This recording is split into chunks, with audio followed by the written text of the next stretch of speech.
Well, good evening, everybody. We are about to do a live stream that I'm going to simulcast over to Amazon. And I'm just getting myself set up here. And what I'm going to be doing with Amazon over the next couple of weeks is these live streams. And what we'll be doing tonight is talking about Chromebooks, and I've got one here on the desk.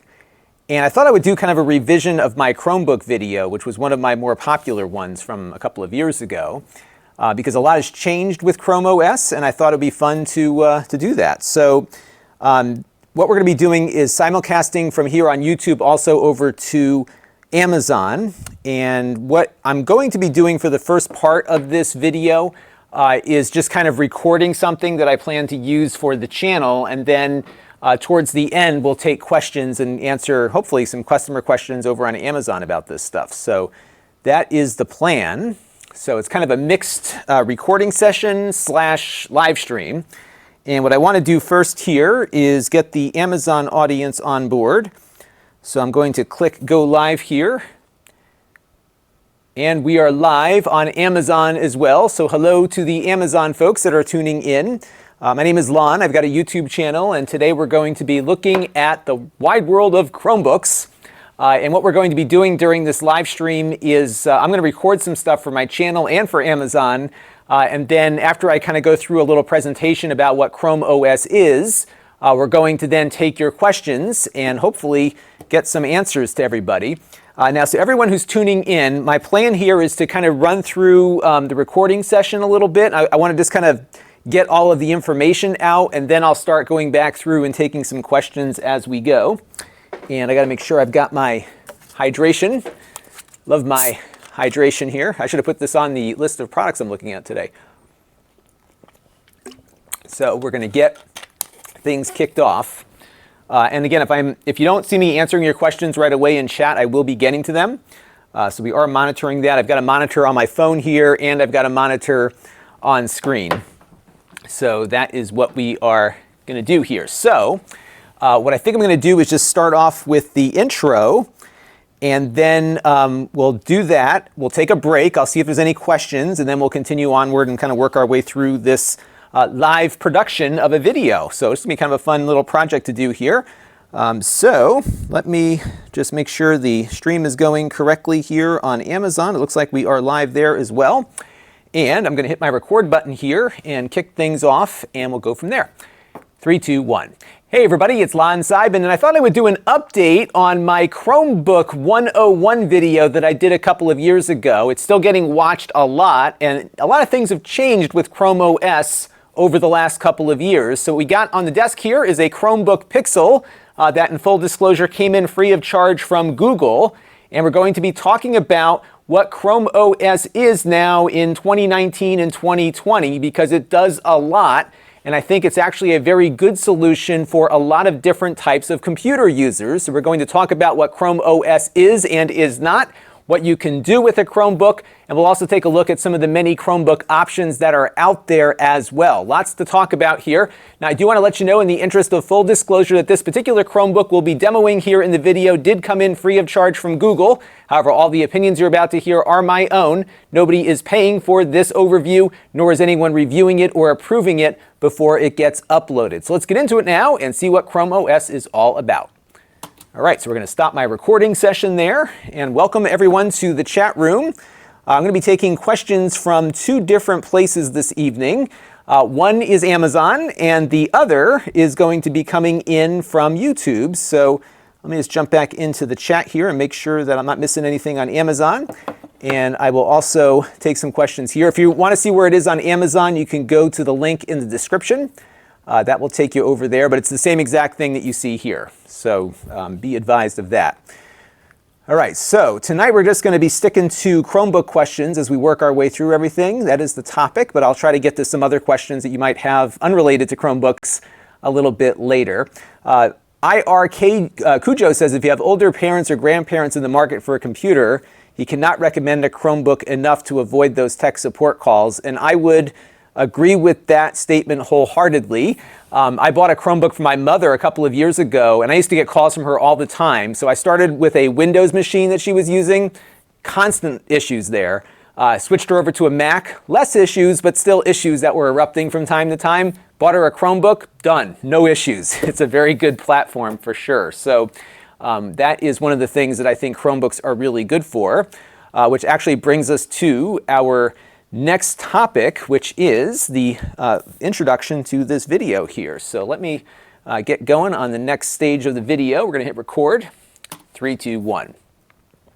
Oops, one more time here. 3, 2, 1. So 3, 2, 1. So this is a Chromebook, and this is actually one of the more higher-end Chromebooks that Google makes, but there are a lot of low-cost Chromebooks out there as well. And the important thing to note here about Chromebooks is that they are not a Windows computer. They are not a Mac computer. They are running their own operating system called Chrome OS. And it's mostly centered around the Chrome web browser, which of course you've probably used from time to time. And a lot of Google services, of course, are going to run really nicely on your Chromebook.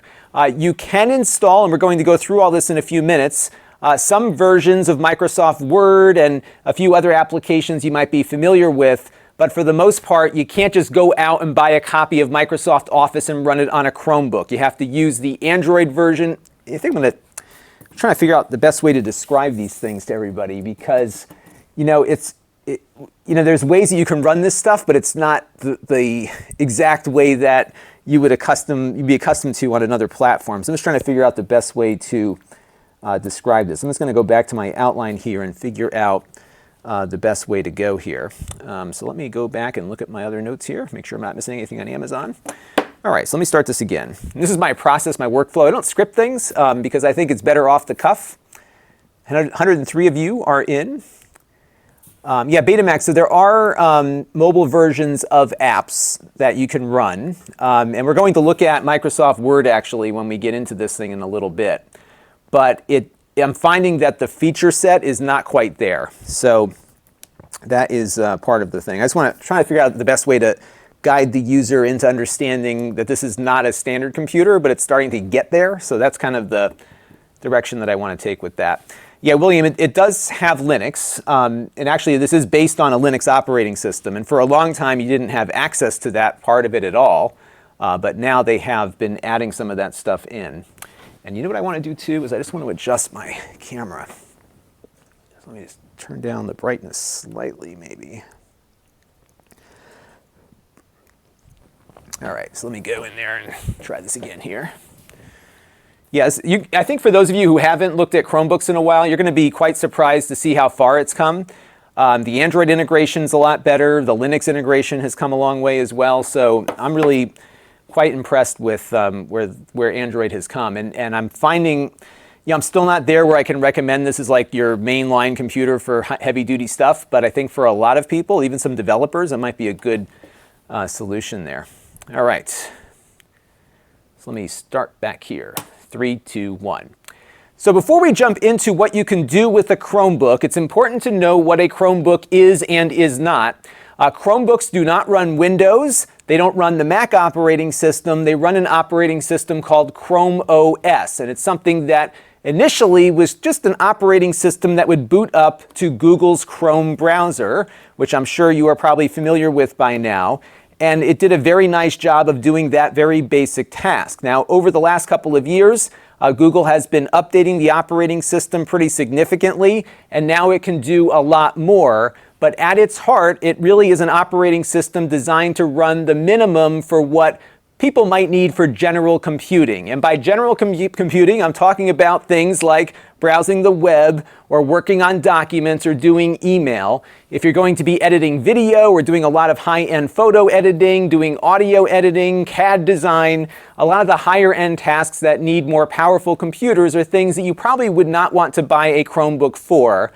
But if you're a student just writing papers and doing research, if you're someone who is just looking for that computer to do email and web browsing, these are a really good choice because Google is basically going to keep this up to date for you. Very little is stored on the computer itself. Most of it gets stored in the cloud, and they are very hands-off from the standpoint of having to maintain and understand what's going on with the computer. You just can't do much with them beyond the basics, and I think for a lot of people it makes a lot of sense to look at this. I bought a Chromebook for my mother because that is the kind of use case that she has. She browses the web and does email and not much more. So I think that's really where you need to keep your mindset with these devices. And if you are doing just general computing, this is a very good general computer. But if you need to do more, again, like video editing, high-end gaming, and that sort of thing, you probably do want to go look at Windows and Mac devices for that. All right, how did that sound, everybody? Did that make sense? All right. So I think that's a good jumping off point where we can go and then start looking at the Android components here, because that is something that I think can be really useful.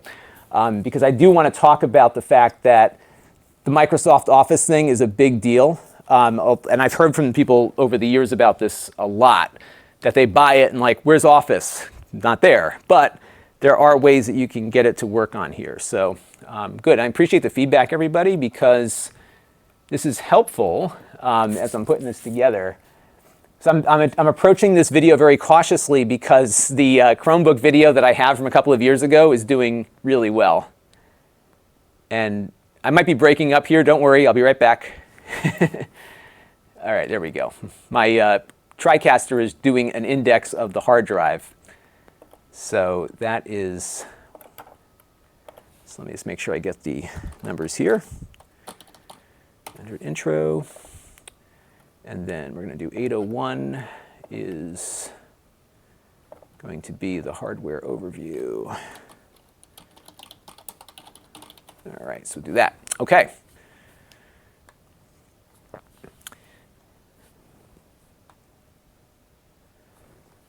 All right, so we're going to jump over to the Chromebook here. Actually, I see where I left off in the last clip. So we did about a 2-minute explanation there. And then we're going to jump back over here, and I think this is where we'll start bringing in the actual computer display. Yeah, Spike, Blight, that's exactly what I'm going to do. Is I'm going to definitely keep the old video up because that video is still out there making money. So I don't want to kill it yet, but I definitely want to update it. And hopefully the screen looks sharp to you all. All right. So we left off the last clip on me, so we're going to start back over here and work our way there. And Eric here says it sure looks like a laptop, and it does. And I think this is one of the areas that people get confused about, is that they buy the Chromebook thinking it's a laptop like a Windows laptop, and suddenly it's very different, and you can't just install your favorite software on it. And that's where I think a lot of people get confused. Back when I first started the channel, one of the things that I was reviewing a lot of were Chromebooks because they were very inexpensive and I could get a bunch in here to review. And as many of you know, what I do with my reviews here is I buy a product, I review it, and then resell it on my store. And I was getting a lot of people returning Chromebooks to me because they didn't understand what they were buying. And that was why I made that video initially. I think what's happened though over time is that these things are showing up in schools. So I know in my community, the kids have a one-to-one Chromebook relationship. So every kid after grade 4 or 5 gets a Chromebook that they can take home with them. So a lot of folks are seeing these Chromebooks out there, and that's been something that has been really popular. So I just got to wait for a second because one of my guests who's staying with me just got home and the garage door is going. This is one of the problems when you work out of your basement is you've got to wait for the garage door to close. One of these days I'll have a big studio and I can go someplace else. So while I'm waiting for the garage door here, we're going to talk about the battery life. You know, battery life on Chromebooks will vary based on the Chromebook. You know, this one will go 8 to 10 hours. There are others out there that will go longer and shorter. It's really just like the PC side. In fact, in many cases, these are really the same hardware as a PC, but they're just running a different operating system. The low-end Chromebooks, some of them are running ARM processors, and those can last a lot longer. So there's some things to talk about there. You know, it's one of those things. So what we're going to be doing in the next phase of the video here is we're going to go into the Google Play Store. And this is where I'm going to talk about the fact that because this is not running Windows, you can't just install Microsoft Office on it as you know it, but there are ways to get in there. And one of the things we'll look at on here is the Android version of Word. And one of the things that I discovered with the Android version of Word is that it will, look how blown out that is on my camera here. One of the things that the Android version of Word does not do are some of the higher end features. So for example, with this newsletter thing here, if I move this picture of the bug over here, see how slow that is? It's stuck, there it goes. It does not wrap the text around, but on the Windows version it does. So these are like some little quirky things that you're going to encounter on here as you're playing around with Word. So that's one of the areas where I think if you are really invested in Microsoft, especially Office 365 and everything, the experience on a Chromebook for the Microsoft apps will be close, but it's not going to be exactly the same. And that's going to be a turnoff for a lot of folks. And I tried this both on the web version and the Android version, which I'm running here. And it was something that is behaving the same. So I actually would think that the Android version is actually running the web version inside of it. Looks fine, but as you can see here, I moved this bug over on top of the text and it didn't wrap the text around. So this is the kind of stuff that you'll notice on this. And I think what I might do is pull up Google Docs just so we can have a point of comparison here as well. So maybe we'll pull up a nice newsletter template, get that going there. All right. And you know, I'm somebody that's really kind of tied in with the Google ecosystem. So for me, using Google Docs is what I do all the time. So Chromebook works fine on my end, but for other folks, it might be a little different. Now, what's interesting is that if we jump back to the screen here, you can see on Google Docs, it does do the text flow properly. So this is the kind of stuff. So I'm going to kind of go into that a little bit. We have some folks watching on Amazon. Justin and Kevin Breeze say hello. So welcome, everybody. So I'm going to be monitoring chat in both places. And you know, I really like Google Docs. And you know what's funny, though, is that some people really get locked into the Microsoft experience. They really are creatures of habit. I was for a long time. And it's hard to jump over to something new and different. So you will get the Microsoft experience here, but it won't be as good as what you would get on a Windows laptop. And that's going to be the topic of this next stage of the video here. And we'll kind of go from there. So let me get ready to record, and we'll get going on there. If you want to watch it on Amazon, there is a link in the video description, so you can jump in over there and have a look. And I'm going to be doing these live streams on Amazon quite a bit. So we're doing a little program with them, and we're going to be doing some live streams. So I'm excited about that because it's a great platform. I'm doing a lot of video on Amazon now too. So you can find it on YouTube here or over on Amazon. Lots of folks in the chat on YouTube are talking about Google Docs and how it works. And you know, I used to use Word documents for everything, and now I'm totally Google Docs. And one of the things that Google Docs will give you is unlimited storage of your native Google Docs. So granted, you're not going to fill up a cloud account likely with your Google Docs if it's just text, but the size limit, it does not apply to a native Google Doc app or Google Doc document. But if you were to put a Word document into your Google Drive, that would count. So they give you a bit of a bonus on that as well. All right, so let me record the next phase here. And we're going to set up on camera 2, and then we're going to cut to the screen. And I've got the screen mirrored here. Nasim wants to know my thoughts on the Pixel Slate. I reviewed that last year. Not a fan. I don't think, and I'm going to talk about that a little later when we look at the different hardware options available for Google Chrome devices. I think it works great as a laptop, but not so great as a tablet, although there are a lot of tablet options now. And the Slate was Google's attempt at that, and that didn't go over too well. The Pixelbook Go is the one that we've got on the desk here, and this one is more of a traditional laptop and I think a little better executed. I had a pretty favorable review of this one that you can see.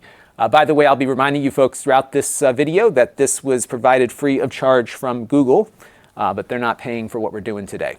All right, so let's kick it off. I got to keep working here and we will get things going. I will be monitoring the chat. When I come out of this take, I will come back and try to answer some of your questions there as we go through all this. So let me go back to here. So let me get my notes out. I'm not usually working with an audience. I lead a very solitary lifestyle down here in my basement, and I lost my pen. Where did my pen go? So I'm not used to having 150 people plus watching me do what I do. And let's see. I'm hoping the children are sleeping up. Here's my pen. I'm hoping my children are sleeping upstairs because I was like getting them into bed right before I came down to do this. All right. So let me just remember where I left off on the last clip. But if you need to do more, again, like video editing, high-end gaming, and that sort of thing, you probably do want to go look at Windows and Mac devices for that. Okay. All right. Test.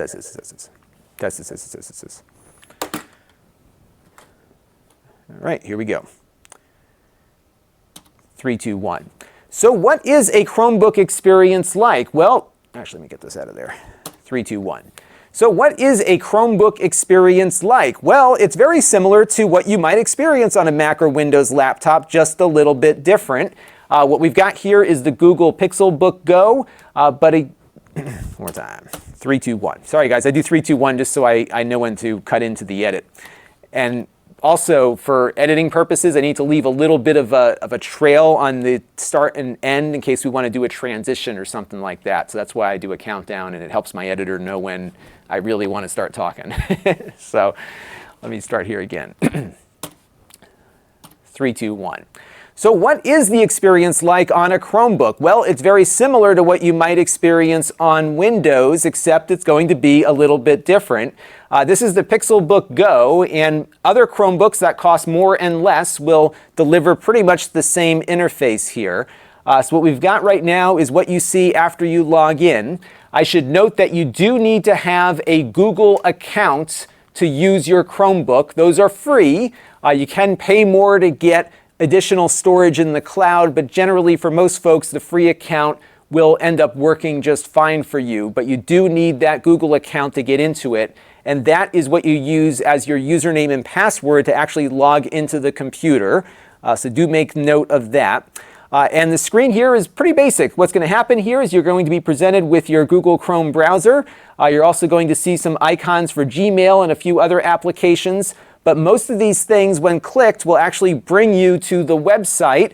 In this case, Google Docs, or in the Gmail case, your Gmail email browser interface, and generally will not load up a different app. Now, what's changed with Chrome OS over the last couple of years is that they have integrated Android apps into the Chrome operating system.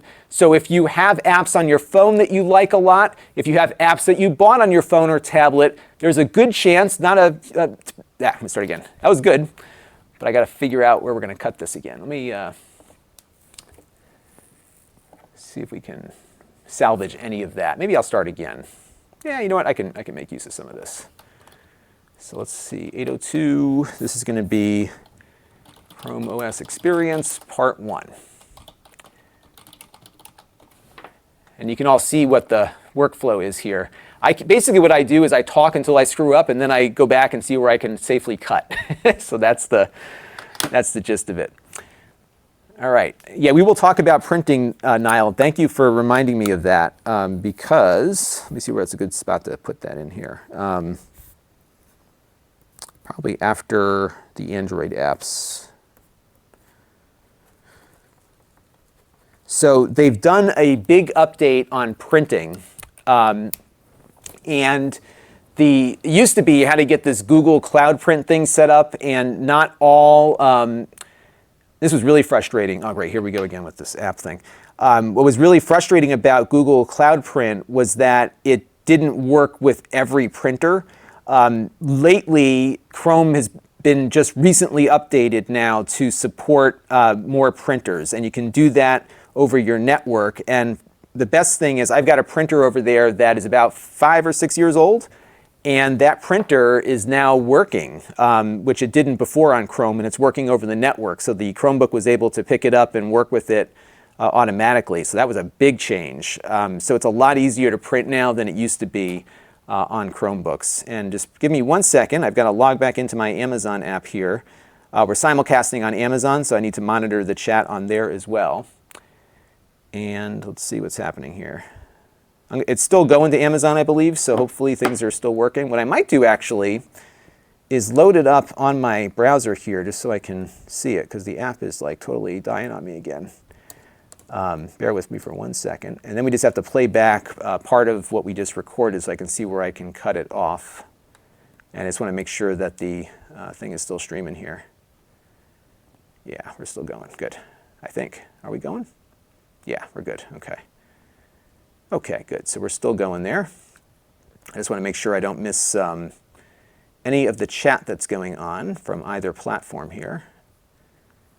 So bear with me for 1 second, folks, and we'll continue onward. I'm just going to pause this. I'm going to pop out the chat so I can keep an eye on both of these here. Oops. And then we're going to look at where we left off last on the thing, and we'll continue onward. This is fun so you can all see how I work. And this is good because I can do the live stream, and then I can also do the other stuff. All right, so we're going to go now and play back what I just recorded and see where I can cut things off. I'm going to unmute my monitor here and mute my mic. Will actually bring you to the website, in this case Google Docs, or in the Gmail case your Gmail email browser interface, and generally will not load up a different app. Now what's changed with Chrome OS over the last couple of years is that they have integrated Android apps into the Chrome operating system. So if you have apps on your phone that you like a lot, if you have apps that you bought on your phone or tablet, there's a good chance, not a All right, so we're going to cut it right at here. Listen to this part. Operating system. So if you have apps on your phone that you like a lot, if you have apps that you bought on your phone or tablet, okay, we're going to cut right there. So I'm just going to leave a note for my editor and let him know where we're leaving off here. Oops. Cut at apps on phone or tablet. Okay, there we go. All right.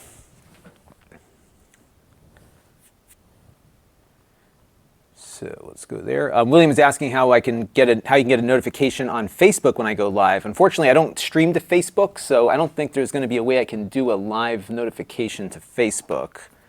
Looks like he's having trouble with YouTube giving him notifications. I might start sending out an email before I do these. My plan is to do one of these at least every Sunday night and then a few more throughout the week. That's my plan at the moment, so I will keep you apprised of my plans there. All right, so let me go back over to the computer. And I think what I said was your phone or tablet. If you have apps that you bought on your phone or tablet, there's a good chance, right. So we're going to start off right here and say 3, 2, 1. Let me get my mouse in position. 3, 2, 1. There's a good chance that you're going to find that app on the Google Play Store that you'll see right down here on your Chromebook. And I think we have to log into this thing real quick here and then start poking around for apps. Now, one of the things that I hear a lot from people is whether or not you can run Microsoft Word on a Chromebook. And the answer to that question is kind of, sorta. If we jump into the Play Store here and do a search for Microsoft Word, we will see it. But what you will be downloading is the Android version of Microsoft Word. And if you were just doing the basics, it's probably adequate for that. But if you are doing more than the basics, you're going to find things not working the same as they do on a Windows device. So this is the Android version of Word running on a Chromebook. And I have a template that I pulled in from Microsoft on my Windows machine just to see what it looks like. And it does look the same, but there are some things that are not. And one of them is when I go to adjust the position of this bug, you can see it's not wrapping the text around properly. Now, granted, this is more of a desktop publishing, more of a higher end thing, but if I was on my Windows computer right now, the text would be reflowing around this bug, and I haven't been able to find a way to get this bug to have the text flow properly within the application here. So there's going to be features that are missing. It's going to look similar, but it won't be the same. So if you're doing a lot of advanced Excel documents and a lot of advanced Word documents, this is probably not going to work for you. What Google, of course, would love for you to use is their version of word processing and spreadsheets and everything else, which of course are Google Docs. So if we jump into Google Docs here for a second and load up a template that is very similar, you'll see the experience is going to be more advanced. But note here that we're actually running the application through the Chrome web browser because that's where Google Docs lives. And for example, if we grab this image here, you can see that it is flowing things properly. In fairness, I also loaded up the web version of Microsoft Word, and I had the same issues with the text flow there as well.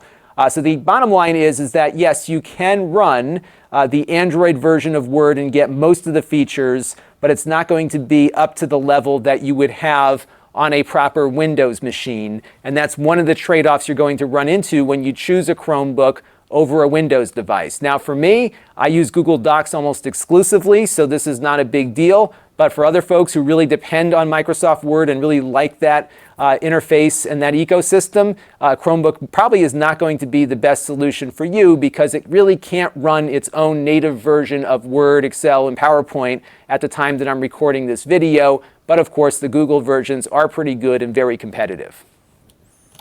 How was that, everybody? All right, so we're going to save that clip. And I think I'm going to do a little bit with games now because we're talking about Android. So let's maybe do that.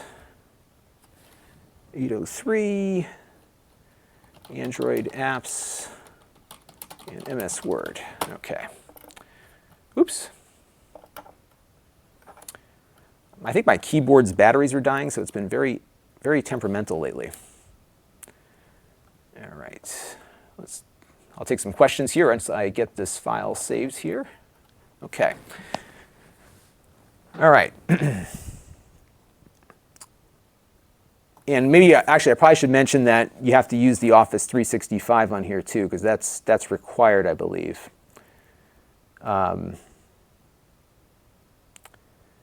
Now, some folks are, let's see, somebody's asking about record video and audio capturing with a Chromebook. Not really. That's going to be one of the higher end tasks that you'll probably want to do a PC for. And what's funny is, so, and this is where it gets kind of weird, is that this Chromebook is running with, the i5Y processor, I think.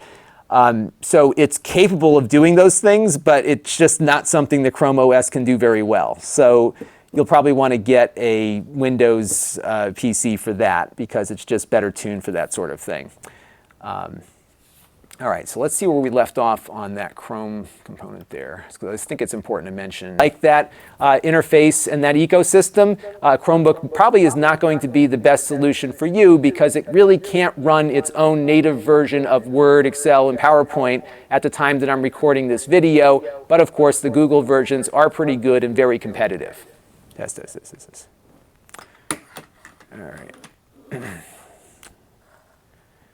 Nick, this is the latest and greatest, I believe. He's wondering what version of Chrome OS we're running here. I think we are on, let me pull up my settings icon here. I'm hoping I'm on the most recent version. I'm pretty sure I am. Oh, nearly up to date. Well, we should probably do a little reboot real quick. This might be kind of fun for you all watching. You can see how fast a Chromebook reboots. So we've got an update. So I'm going to click Restart here. And we'll come back with the latest and greatest version. I just updated this like the other night, so it shouldn't take all that long. And sorry, I took the camera off. So we're doing the update, and we're, I think, already back up here. Yep, done. So this is the kind of stuff that you'll get with a Chromebook. It'll constantly update itself and all that good stuff. And we're back, right where we left off. Okay. All right, so we're going to load up a game now. And I think we will look at, let's see what we've got for games here. We're going to talk a little bit about Linux at the end. I think Crossy Road is probably a good one to kind of demo here.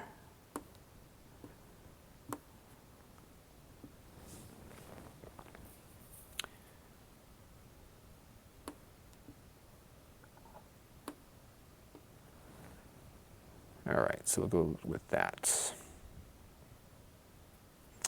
All right, good. I'm glad that the word processing stuff made sense. You all are my focus group as I'm working on this stuff. So, all right, so we last left off on me on the last clip. So we're going to go back to, oh, I got to put my age in here now too, huh? All right, how old am I? I'm old. I just turned 43, so we're going to put 43 in. And continue. Okay. Apparently you have to be 43 to play Crossy Road. I've passed muster. AJ Walker says he's heard that there is a Steam client for Chrome. Is that true? Not for Chrome directly, but when we get to some stuff a little bit later when we talk about Linux, you'll see that you can actually run the Linux version of Steam through the new Linux feature on the Chromebooks. So sort of yes, you can actually get Steam running on there. IR Cujo, thank you very much for your super chat contribution. That is very nice of you. I appreciate that. All right, so let's get this game part going, and then we'll have more time for interaction. Okay, 3, 2, 1. 3, 2, 1. And because you can go into the Google Play Store and install apps, you can also install games. Now, the gaming selection here will not be as robust as what you would have on Windows or on Steam or something like that. But as you'll see later on in the video, there are some ways you might be able to get non-Android games to run on here. I think I'm going to start this again. All right, let's get it to replay here. All right, here we go. 3, 2, 1. Oops. 3, 2, 1. Now, 3, 2, 1. Now, because you can load the Google Play Store, you can also run games on your Chromebook. But most of the games you're going to be able to run are the kinds of games that you would run on your phone or tablet. Some work pretty well with the keyboard. Some allow you to connect up a game controller to the USB ports that you'll likely have on your Chromebook. But these games will not rival some of the games you'll play on your game consoles, for example. We can jump into the game section here. Let me start this again. I want to find the game section on Google Play here so that we can get a good idea as to what's available.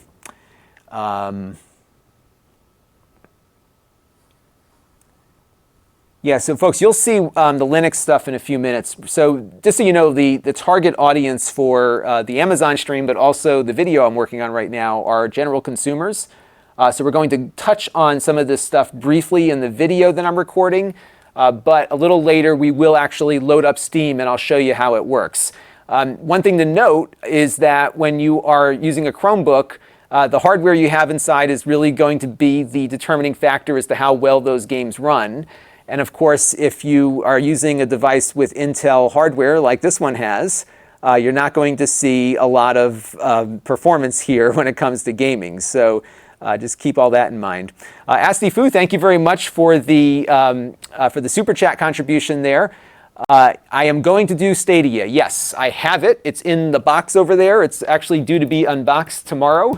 I just haven't had a chance to play with it yet, and the reviews have been so awful that I've been reluctant to spend a lot of time on it just because I think the verdict is out on it.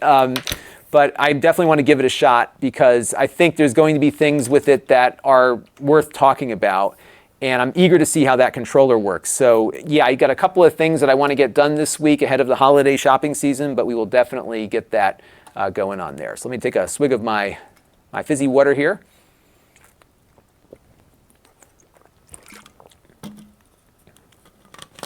All right.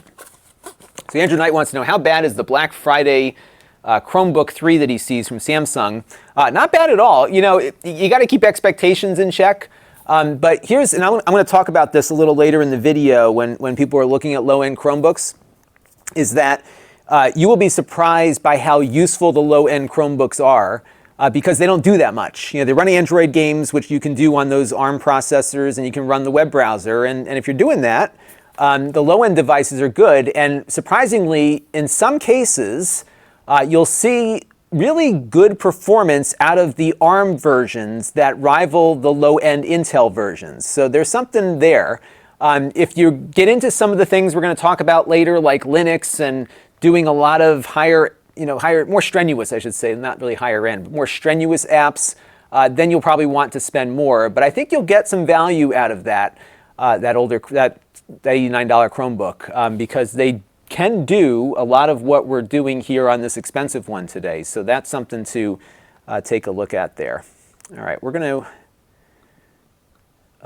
do a little moderation here just to keep the chat running nicely. And we'll continue onward here. All right. Let us go back to the laptop here. Okay. So we got the games up. We have a game here. I'm going to minimize this so I can very quickly jump from one to the other. We're going to queue up my view. All right. 3, 2, 1. Now, because you can run the Google Play Store, you can install games that you might find on the Google Play Store, but these are the kind of games you can expect on a Chromebook, things that you would normally see on your phone or tablet. So this is Crossy Road, a fun little game to spend a little bit of time playing. This is the style of games you can expect, the casual kinds of stuff. And you'll find that a lot of the games that run on your phone will also run here. And some of them might actually run better depending on what your phone or tablet is currently configured to do. But just don't expect a lot. Don't expect what you would get out of a Windows PC, for example. We are going to look at, towards the end of the video, some more advanced features that you can do with a Chromebook, and that might expand your gaming opportunities, but it's not for the faint of heart to get it all working. So for the most part, this is the level of games you can expect. And if you browse through the game section of the Google Play Store, you can see the kinds of games that you can run. So they've got Pac-Man and Plants vs. Zombies and the new Mario Kart game, not the one you can play on your Nintendo, but the one you can play on your phone. They've got Minecraft, for example. That should be able to run. PUBG looks like it's available. GTA, San Andreas. So there's a good selection of games, but again, not much more than what you would see available on your phone or tablet. All right, so that rounds out the gaming section there. And this is kind of an overview video more than an in-depth kind of thing. Because you could probably do a whole video on just the games you can play on a Chromebook, right? So, and you can get into emulation and all that other stuff too, for sure.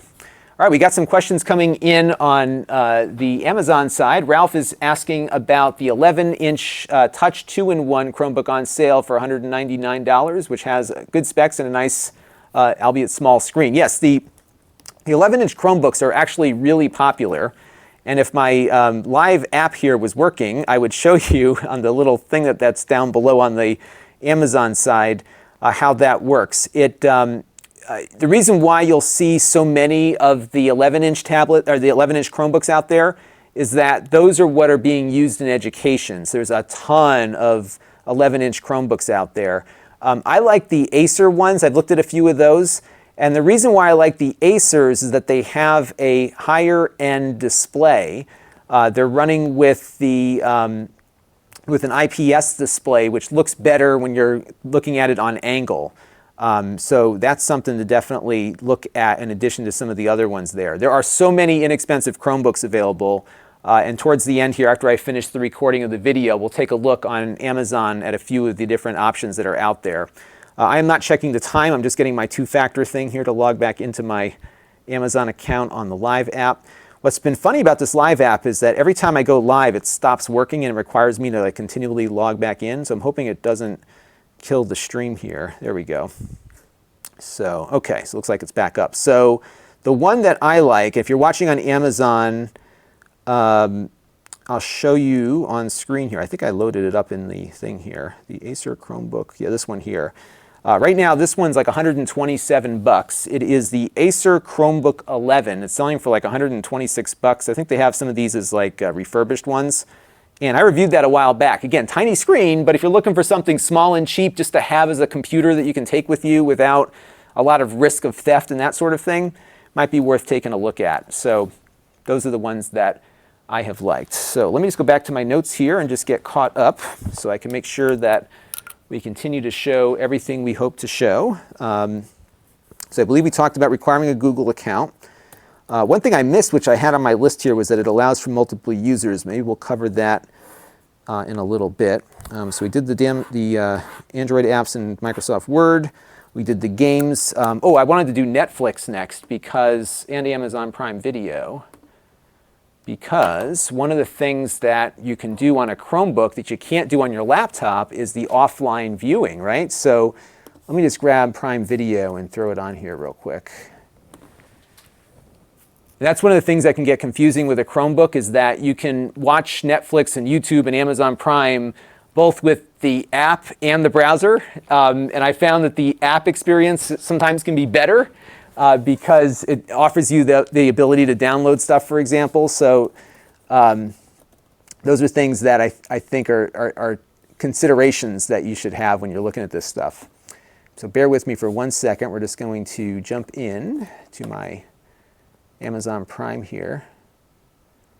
Hey, they're selling turkeys on Amazon now too. Check it out, folks. You can buy a turkey. I wonder if they deliver that to my house. Oh, it's Whole Foods. Okay, I don't have Whole Foods near me. I could go for a turkey.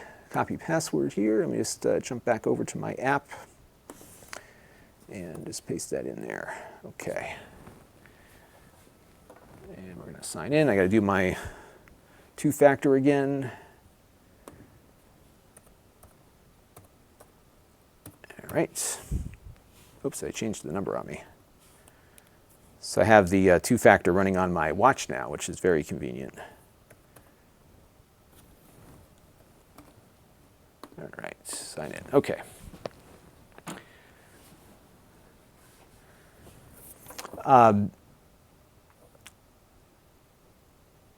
So there's some discussion in the chat about using Chromebooks versus iPads. So my school district, and I'm on the school board, by the way, my school district went with the Chromebooks because they're so much less expensive. And you know, the bigger thing, first of all, they're so much less expensive, period, end of story, for the first part. The management software isn't that expensive, and it's pretty robust. So the IT department has a lot of control over what can go on those Chromebooks versus not. So if you're watching this and you have your kid's Chromebook at home, there's a good chance all this Android stuff we're talking about is not installable on your device, because they can decide what they can and can't do with them. The big thing, though, with the Chromebooks, especially the lower end ones, believe it or not, they're a lot more rugged. They can survive falls better than an iPad can survive, for example, because they don't have any glass on them. So that's been a really good experience for us in the school district. All right, so I think, let me just double check here, but I'm pretty sure that Amazon supports, oh, I can't wait for The Expanse. Are you all a fan of The Expanse? I love The Expanse. I can't wait to watch more of it. I'm in sci-fi heaven because I've got the new Star Wars show, The Expanse. There's so much good sci-fi out there. All right, I think I can jump over to here. Hello, Thomas Woodford. Just popped in there. Yeah, we can show that. It looks like it'll work.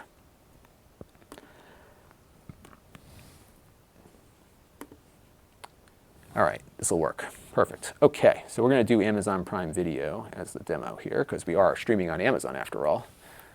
We'll be able to do that. And let's see, we last left off on, okay.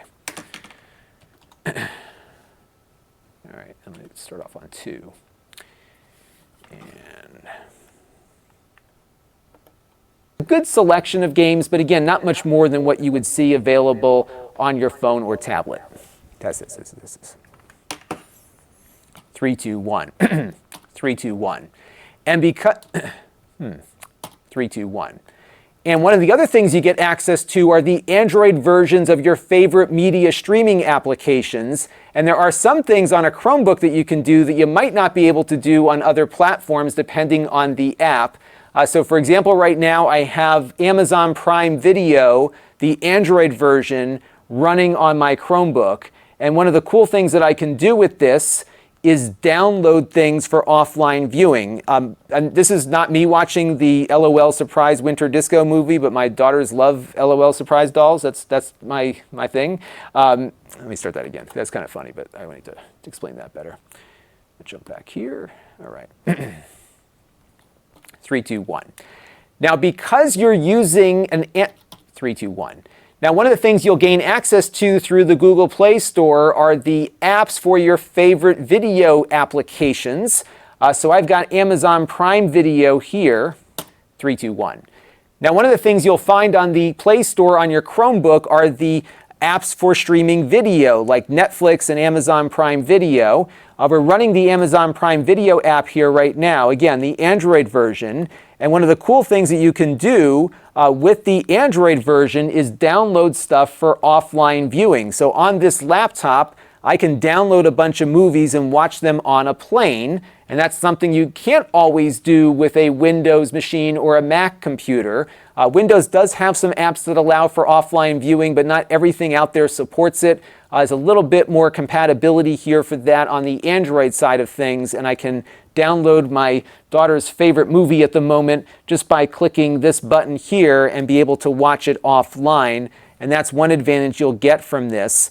Video watching on Chromebooks is great. Many Chromebooks like this one have USB ports as well as card slots for SD cards, so you can load up movies and other things onto your Chromebook to watch later. Most Chromebooks don't have a lot of internal storage, so using the external storage for media usually is pretty helpful. And that's one area I think that Chromebooks do quite well with, is all of this video streaming through the Android version of those apps. You can also just go to the websites and watch content that way as well. But again, I think the Android versions give you a little bit more flexibility. All right, hopefully that made sense to everybody there. Let me know what you thought of that. Believe it or not, having you all watch me do this is actually making me work better. So that might be something I should do in the future more often. So apps for video streaming. All right.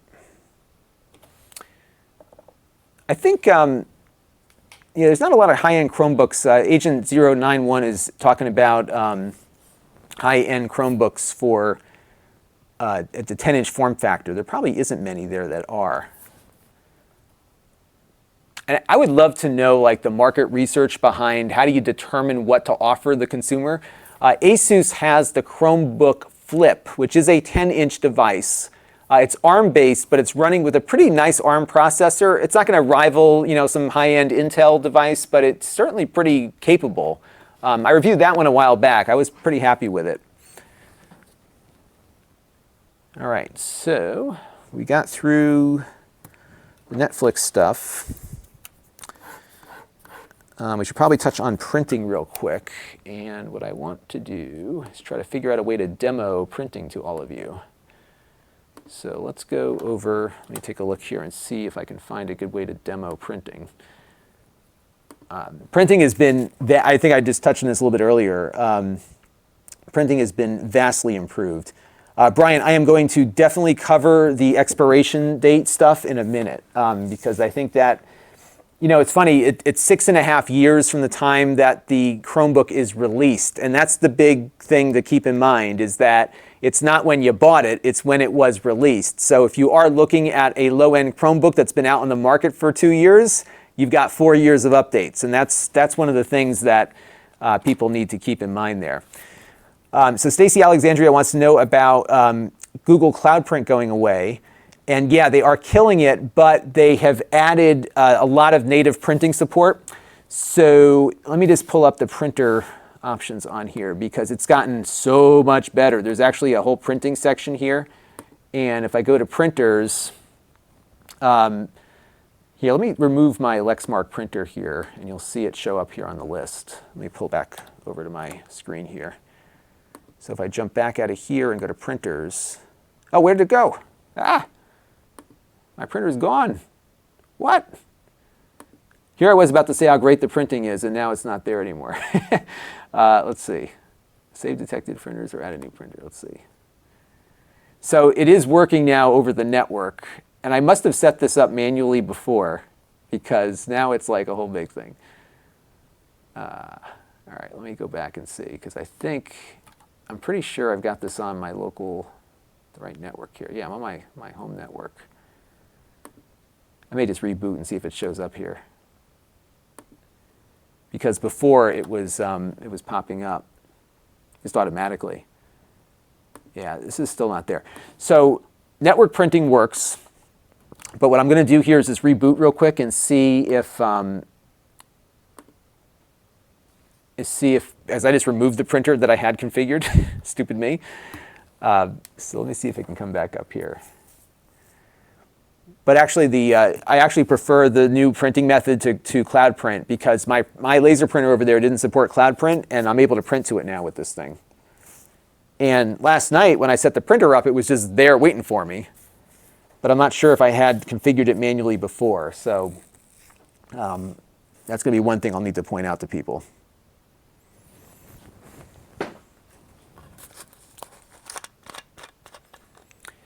So Agent 091 is a good question as we're waiting for the Chromebook to come back up here.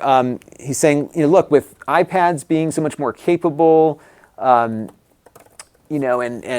the Surface stuff out there, what do you need a Chromebook for? And I think, it's a matter of preference, I guess. I mean, one of the things that I like about Chromebooks is that they are traditional laptops that generally cost less. So that's something I like. As you'll see in a few minutes, the integration with Linux is better. And that's, I think, something that's going to be appealing to developers who are looking for a non-Apple device that is running a native Linux. Microsoft's been getting better at that kind of integration, but it's still kind of better here, I think. The Chromebooks have many more different shapes and sizes, so you can find the thing that kind of works best for you. So that's another area there. But as we're seeing, the iPad, especially the processors that Apple has developed for their iPads are really pretty remarkable what they're doing with them, even at the super low end. So I bought my kids like those $250 iPads last year, and man, those things are incredibly powerful. But for me, I like having a laptop. So, if I was looking for an inexpensive computer just to take with me and have as a computer that has a web browser and a keyboard and a trackpad, for $100 you can get a decent Chromebook. It's not going to be as good as your MacBook, but it's going to be there or close to there. So, it's something to think about. And I think it's good to have choices. It used to be you had a laptop and that was it, and now we've got a lot of different options. What concerns me about this as I'm poking around here is that they're putting printing in like the advanced section. So that's not a good place for it. Okay, so it looks like I have removed my printer and I need to find it again. So let me go load up my printer finder app here. So we're not going to do this in the video because it's just too much for an overview video, but I'm going to show you how to configure the printer properly.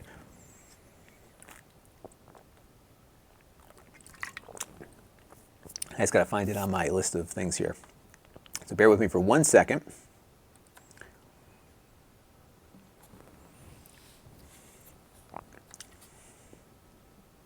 I have an app on the Mac, which I can't show you at the moment, but it gives me like every broadcasting device on my network. So I just got to find the one that my printer is broadcasting on, and we can get that back up and running here. There it is, Lexmark. So 1.70. All right, so what we're going to do now, and this is going to be useful for those folks who are curious about how printing works with Chrome OS now.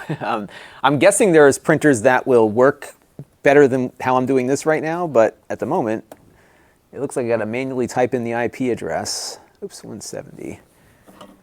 I should be able to add that to my printer list here. Oh, it didn't seem to like that. Well then, let's try this one. Oh, that's not going to do it. This is weird because I thought this printer was just going to show up here. It was doing that before. I probably shouldn't have removed that printer when I did. All right, let me do LPD. I think that's the... It's at 1.70. Yep. All right, I'm going to manually choose it here. Oh, this stinks because I had this thing working great before, so I'm not sure what's going on. And what printer do I have? It's an MS610DN.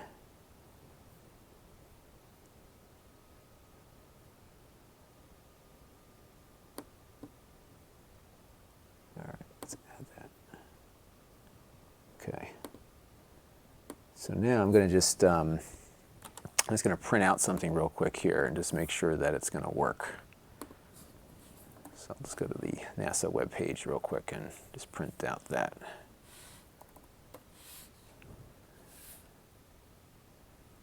All right, so let's do a, let's print it go down. We'll print the black background. Let's go print. Let's go print. So make sure my printer works here still.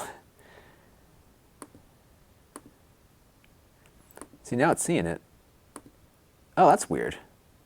Well, you know what? Printing is still not good on on Chromebooks, apparently. All right, let's just do one page. Just gotta make sure my printer fires off there. Yeah. Okay. Well, I'm going to talk about printing. It's printing now. Okay. You know what's funny? Whenever my printer turns on down here, my kitchen lights start flickering, kind of like Stranger Things. It's crazy. So John Z on Amazon says, why not just get a cheap Linux notebook instead? Since all the work is done through the browser, you can get that and more with Linux or any other real OS. Well, I think if you're someone who's advanced enough to use Linux, certainly. I think the value for Chromebooks has really been the fact that it's designed for consumers. It's a consumer product. It's designed for schools. It's for things that are assuming that the user doesn't have a lot of computer know-how. And that's what I kind of like about these things, is that it gives you the bare minimum for what you want to do. I think a Linux laptop would certainly work well as this and provide some of the same security. But it might be harder for an end user to really pick it up and start working with it. The other thing is that I think Google does, at least if you're within their auto update time period, which we'll talk about, I think they do a very good job of keeping it up to date. So that's something to keep in mind there. All right, I'm going to talk a little bit about printing because I'm finding that they kind of buried printing here on the list. Now I'm guessing if I plug this thing in directly, it would be a different story. But I'm surprised that my printer here is just not showing up. I've got other printers, but they're all disconnected at the moment. So I'm not going to go crazy with this, but I think I'll talk a little bit about printing and kind of go from there. Because I'm pretty sure, let me check my video that I did a while ago. I'm pretty sure I talked about printing in that video.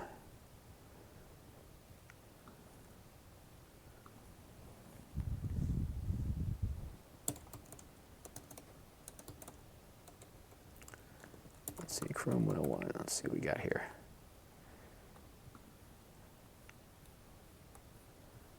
And we'll keep going here, folks. So keep those questions coming, though, because those are helpful. We're going to do a lot more Q&A as we get through the rest of this here. And I hope you're all enjoying this.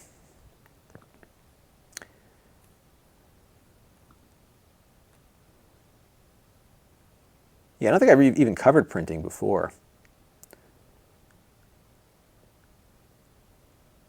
Okay, let's go.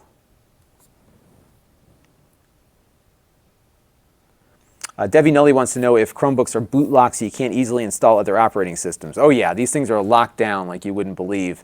I had a Chrome box, which was a really nice little Intel mini PC. HP made one, Asus made one.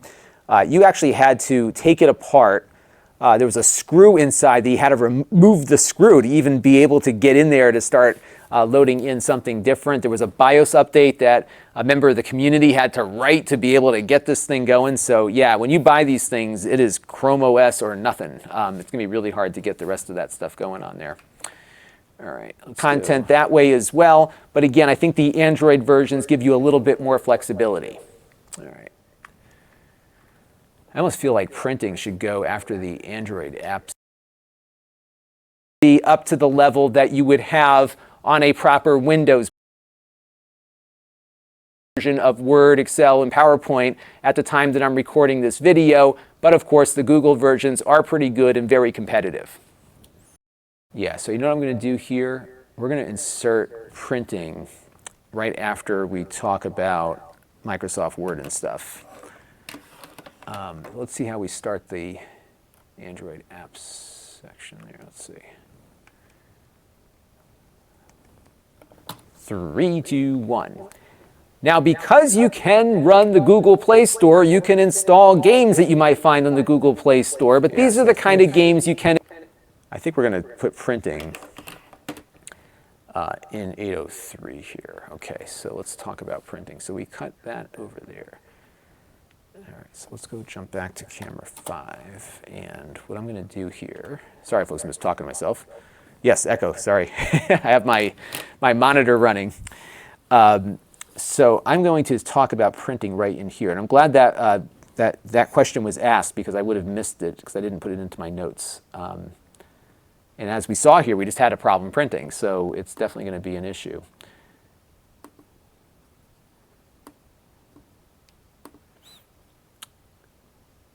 So I'm wondering, you know, I just talked, so on the wrap-up video we do here on the channel, we're going to be talking about the fact that they're killing the cloud print. So I'm just going to look up what Google's guidance is on this before we start this next section, because printing is definitely something that is still kind of behind here. It was funny because my printer was working fine until I just deleted it, and now it's not working. So there's definitely something going on here. So let's go over to that article and just see what Google's prognosis is here. Yeah, so version 59 is the one that adds all the new printing. So let me see if I am on that version.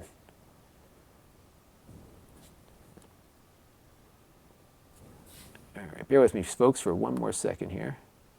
Yeah, so I'm totally up to date on the stable channel. So let's see. Okay.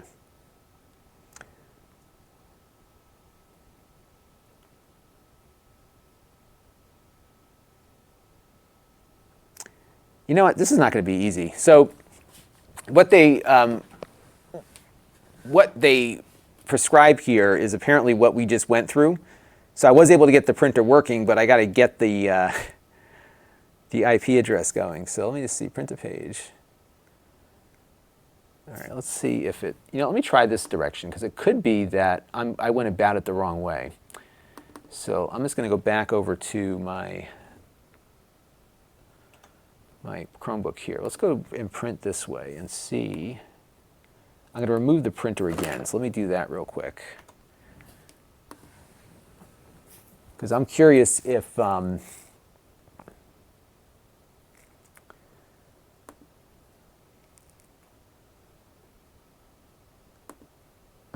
just did this the wrong way. So let's remove the printer here. And now I'm just going to go over to print. I'm just curious if it's going to detect the printer here. What's funny is it still has my printer there from before. See, now it's doing like a search of, yeah, okay. So the Google prescribed way of printing,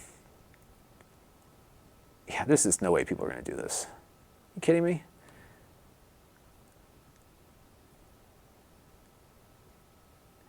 So they expect you to know your printer's IP address, really? Like that's the solution? I mean, Cloud Print was not easy to set up, but it was certainly a lot better than this. So I think I need to talk about this. So we're going to do that right now. All right. Yeah, so Zam, it looks like they're replacing it with just direct IP printing over the network, which is fine if it could detect the printer, but it's not detecting the printer. And that's an area that I think is going to need some work. So of course on Windows and on the Mac, when you get a printer on your network, and Linux too, generally the printer just gets discovered and it prints. Here that is not the case, and that is an issue. Yeah, I don't think, Devi Noli, that it supports network scanning either, so I think that's something to think about there. Spencer on Amazon asks, would an Android printer companion app perhaps be a solution? It would be a solution when you're on the Android app. So if your Android app supports printing, then if the printer extension is compatible, that would work. But what's interesting about Chrome OS is that it sandboxes the different things that are running on the computer from each other.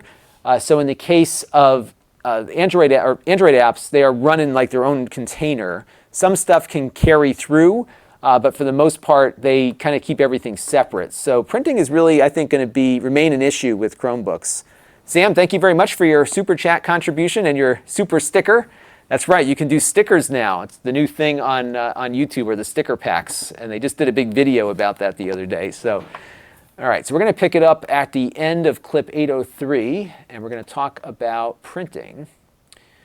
And this will probably change, but at the moment, printing is not good. All right, so let's go into 3, 2, 1. But one thing that is still not quite there on Chromebooks is printing. What they have been using is something called Cloud Print that you would use with a compatible printer, and it would basically route all your prints through the internet back to the printer, even if you were sitting at home. Now they are moving to a more direct way of printing. You can plug a printer directly into your Chromebook, or you can print over your local network. But I'm finding right now that the Chromebooks are not detecting the printers on the network very well, and that's something the Mac and Windows really do better. So if you are going to be printing, you will be spending a little bit of time initially to get things configured. Google does have some documentation on their website to help guide you through this process, but printing on Chrome OS remains to be something that is a little more difficult than it should be. All right, I think that'll work. What do you guys think of that?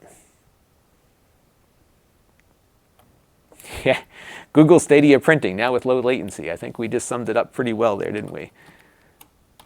All right, so we'll do that. And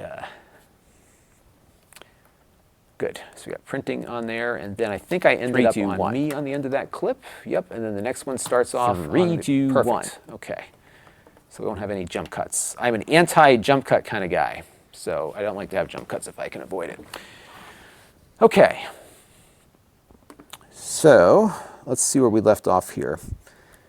So I think what we might do next is talk about the different options you have.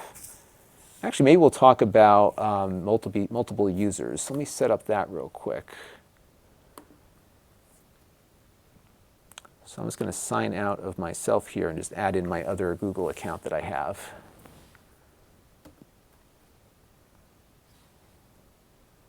And we're going to just add a person.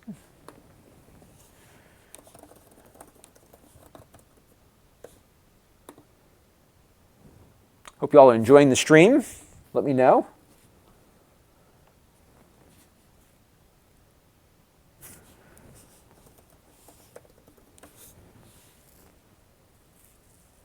And this is one thing that you're about to see that I really kind of like about Chrome OS is that when you log into Chrome OS and if you're tightly invested in the Google ecosystem, you can jump to another Chrome device and it's just right where you left it. Or if you've got like Google Docs and all that kind of stuff, when you just log in, everything is just exactly the same no matter where you go. And I think those are things that are really, really useful. And we're going to talk about that a little bit. All right. I just want to check the status of the YouTube stream here while I'm waiting for this to come on here.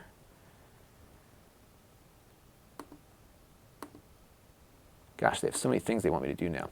It used to be you would just hit a button and you were in, and now you got to decide if you want to connect it to your phone and do this and that and the other thing. Who's got time for all this stuff? Other features. Okay.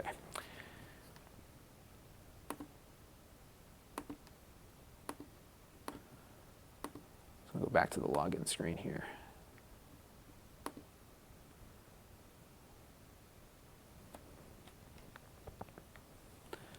It's funny, it's downloading PUBG because I had ran that on the prior version there. That's funny. Well, 156 of you are still sticking around, so thank you all for that. And we're going to jump back over to our Chromebook here. And just want to see if I can very quickly log out and switch users on this one.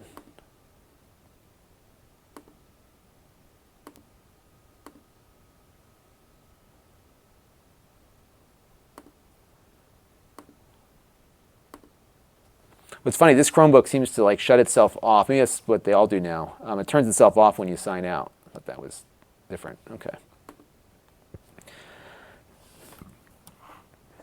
All right, so we talked about that.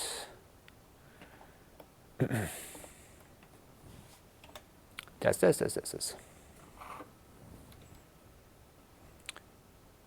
3, 2, 1. Now, one thing I really like about Chromebooks is that it does a lot of what it does in the cloud, which means that if your Chromebook should ever get lost or stolen, when you get another one and log in, everything is just back where you left it. They generally do a very good job of keeping your preferences, your setup, all the apps you have installed. Everything just kind of comes right back to where you left it. And you could have multiple Chromebooks and just log into each from there. You can also have multiple members of your family on your Chromebook. And because so much of these things are cloud-centric, a lot of what your family member does on the laptop will have no impact on you whatsoever. And that's one thing that I think Google has executed quite well with these. Additionally, if you're using a PC or a Mac and a Chromebook, all the things that you do on Google Docs or on the Chrome browser with your bookmarks, all of that stuff will just continually be in sync. So if you don't touch your Chromebook for a couple of weeks and then come back to it, generally everything is up to date when you log back in. Again, it requires a Google account, but you can have multiple accounts running on the same device. I think that made sense to everybody. All right, let's check that one.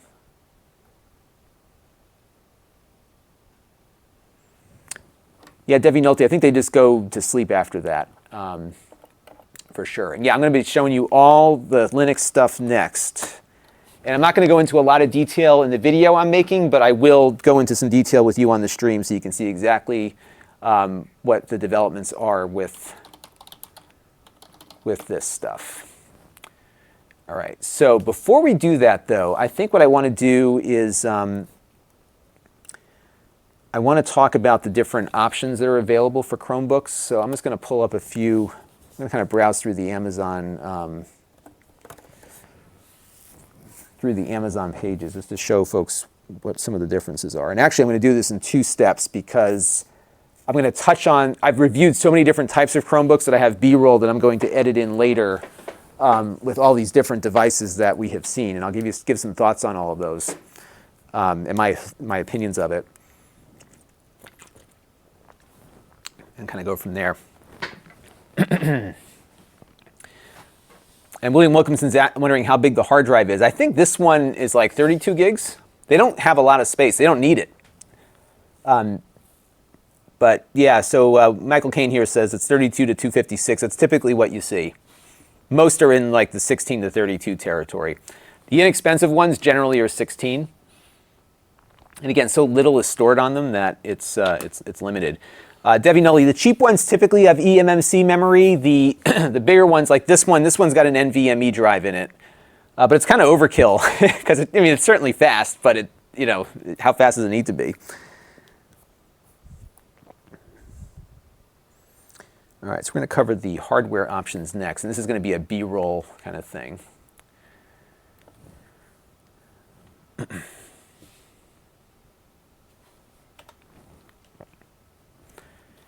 I'm interested to see how this is going to work when it gets put together. I was looking at my other video just a few minutes ago, just like the topics that I reviewed, and I was talking a lot about offline usage and stuff. I don't know if that's as important anymore because it really does okay offline now with Google Docs and other things, so it's probably not as important anymore. It used to be they were very dependent on having a connection, not so much anymore. Sam Adams wants to know if I ever use Cloud Ready. I have heard of it. I haven't used it. And the reason I haven't is that a lot of the hardware that I have isn't compatible with it. At least it's not on its official list. What I would love Google to do is after the auto update goes out, for them to allow you to install that on these things. That would certainly be a lot better. All right, so we are going to pick it up here from where we left off on the last one to talk about the different hardware options that are out there. Test this. 3, 2, 1. 3, 2, 1. Now there are a lot of different options out there for Chromebook hardware. Just about every major computer manufacturer makes one of these things, and there are a lot of other manufacturers you've never heard of that are making these computers as well. There are a lot of them at the low end of the market, some of them under $100, many more under $200. I've reviewed a lot of them in the past. Generally, the least expensive ones have small displays and tight little cramped keyboards, but they get the job done and do a pretty decent job. At the low end of the market, you're going to see a lot of different processor options as well. So typically when you're looking at a Windows laptop, you have different types of Intel or AMD processors. On the Chromebook side, you do have some of those Intel and AMD chips, but you also have a lot of chips from companies like MediaTek or Rockchip and other ARM-based chips out there as well. And many times when you're looking at a low-cost Chromebook, you'll actually do well with one of those chip types, the ARM chips, because they give you decent performance. Some of the ARM chips perform as well as the Intel chips do. I think I'm going a little too off into the weeds on the chips. I got to be careful here because consumers are not generally looking at that kind of stuff. So let's start one more time. 3, 2, 1. Now, there are a lot of different options for Chromebooks out there. One of the things that you'll find when you look across Amazon is that there are a lot of Chromebooks under $200, and most of them are pretty good. Most of the major computer manufacturers make Chromebooks. A lot of the smaller, cheaper Chromebooks are targeted at the education market. Many of you may have children who have a one-to-one Chromebook program in their school and have one that they bring home every day. I found that those lower-end Chromebooks with the small screens are pretty rugged. They perform nicely and are really good choices for a very good basic laptop. I like the Acer 11 a lot because it has a very nice IPS display, a really sharp and crisp screen that looks good at all angles. That one is under $200. There's a lot of others that will be in that price range or less that have similar features and performance. Now, when you're looking at a Windows computer, a lot of times you see different types of Intel processors, and you'll see many Intel processors on Chromebooks. At the low end to the mid-range of the Chromebook repertoire, if you will, they have other chips available as well. These other chips are called ARM processors. You'll see companies like MediaTek or Rockchip making those processors in those Chromebooks. And at the low end, they actually do pretty well and can compete pretty nicely with Intel chips you would get at that price point, oftentimes delivering better battery life. I've done a lot of reviews of a lot of low-end Chromebooks, so I would suggest checking out some of those. I'll put a bunch of those in a playlist in the video description below so you can kind of poke through and see what's available. But don't be afraid to get a non-Intel device. They will actually work very well for general computing. When you get up to the mid to high end, you'll start seeing more Intel-based devices. This one, I believe, has an i5 processor inside, which is something you would see on a mid-range Windows laptop as well. But of course, this one is running the Chrome operating system. They'll perform pretty much the same as their Windows equivalents do. There's not much of a performance advantage going with a Chromebook over Windows. But again, you do have the operating system that will largely maintain itself and keep itself fairly secure. So again, just know what you're getting into with this and understand what Chrome can and can't do. And if you're okay with that and you're looking for something higher end, you can certainly find one in, I think I'm going to start that one more time. I think I know where I'm going with this. We got a Amazon comment here. Charlie A says, many features in Chrome are not working for me in Hong Kong, which has kept me away from Chromebooks. That's a good question, actually. So as many of you know, in China, you can't use a lot of Google services. So if you are having an issue where things are being blocked, that's going to be a problem for you in countries that don't allow Google to work because, again, it requires a Google account to log in. That's a very good question. So you might run into some issues there, and that might be an area where something is to be considered to that point. So yeah, I don't think there's many solutions around that issue. I guess you could probably look at trying to connect through a VPN. That would probably work. You can actually get VPN access through a Chromebook, and that would get you around the firewall.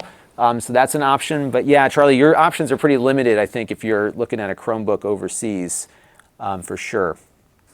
All right, let me get one more take on this one. 3, 2, 1. Now, for Chromebook hardware, there are a lot of options out there. There's a lot of different shapes and sizes. There's also a lot of different prices. You will find a lot of Chromebooks available for under $250. A lot of these machines are very similar to the ones that kids in education are using, because many schools now have a one-to-one Chromebook program where every kid is assigned a Chromebook, and they typically get these lower cost 11-inch Chromebook laptops to take home with them. They're often very rugged because they are designed for that education environment, and you'll see a lot of those 11-inch Chromebooks from Acer, from Dell, from Lenovo, and a number of other pretty well-known computer manufacturers. And a lot of those laptops do quite well, even though they've got a tiny 11-inch screen. They often have other options available. Let me start one more time. I'm getting there. All right, one more time on this one. 3, 2, 1. Now, there are a lot of options for Chromebooks, and you'll see quite a few as you browse through Amazon. There are many that are under $250. Many of those lower cost Chromebooks have small screens, though. You're looking at like an 11-inch display with a 720p resolution. The reason why there are so many at that price point is that Chromebooks are very prevalent in education. Many school systems, including mine, have one-to-one Chromebook programs where every kid gets issued a Chromebook, and those size Chromebooks are typically the ones that they get. They're very rugged as a result, so you'll get a lot of wear and tear out of them, I think, without having too much damage as you're taking it around to different things that you travel to. They perform usually pretty well, and there's actually a pretty wide range of processors that you'll find available on those lower-end Chromebooks. Some will be running with Intel processors. Many others will be running with an ARM processor from companies like MediaTek or Rockchip. And those I found actually perform as well as the low-end Intel devices do, and you often get better battery life out of them as well. So if you see a Chromebook that you like, don't be afraid to get a non-Intel device. It'll run Chrome OS just as well in many cases as the Intel equivalent. As you work your way up to higher-end devices, you'll see more and more of those running with true Intel processors, the same ones you would find on a Windows laptop. This Pixelbook Go from Google has one of those higher-end Intel chips, and of course those deliver better oh, I'm not even recording. It was a good take too. My keyboard didn't go. Let me start that one more time. This is why I never start videos after 8 o'clock, because look what happens. All right, one more time. Here we go. 3, 2, 1. Now, if you are shopping around for a Chromebook, you're going to see a lot of options, many of them under $250. The reason why there are so many at that price point or lower is because Chromebooks are quite prevalent in education. Many school systems have what's called a one-to-one Chromebook program, where every kid gets issued a Chromebook. And when you distribute computers at that scale, they need to be inexpensive to fit the budgets for many school systems.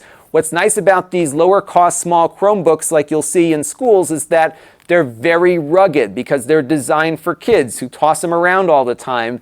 And a lot of them you'll find with the 11-inch size to be quite durable as a result. So those are usually good values. You're going to see a lot of different processor types when you're looking at those lower cost Chromebooks as well. So some are running with Intel processors, similar to what you might see on a Windows laptop at around that price point. But you're also going to see a lot running with ARM processors from companies like MediaTek or Rockchip and many others. And you shouldn't be afraid of those because they often deliver comparable performance to the Intel chips, sometimes even a little bit better performance and often better battery life as well.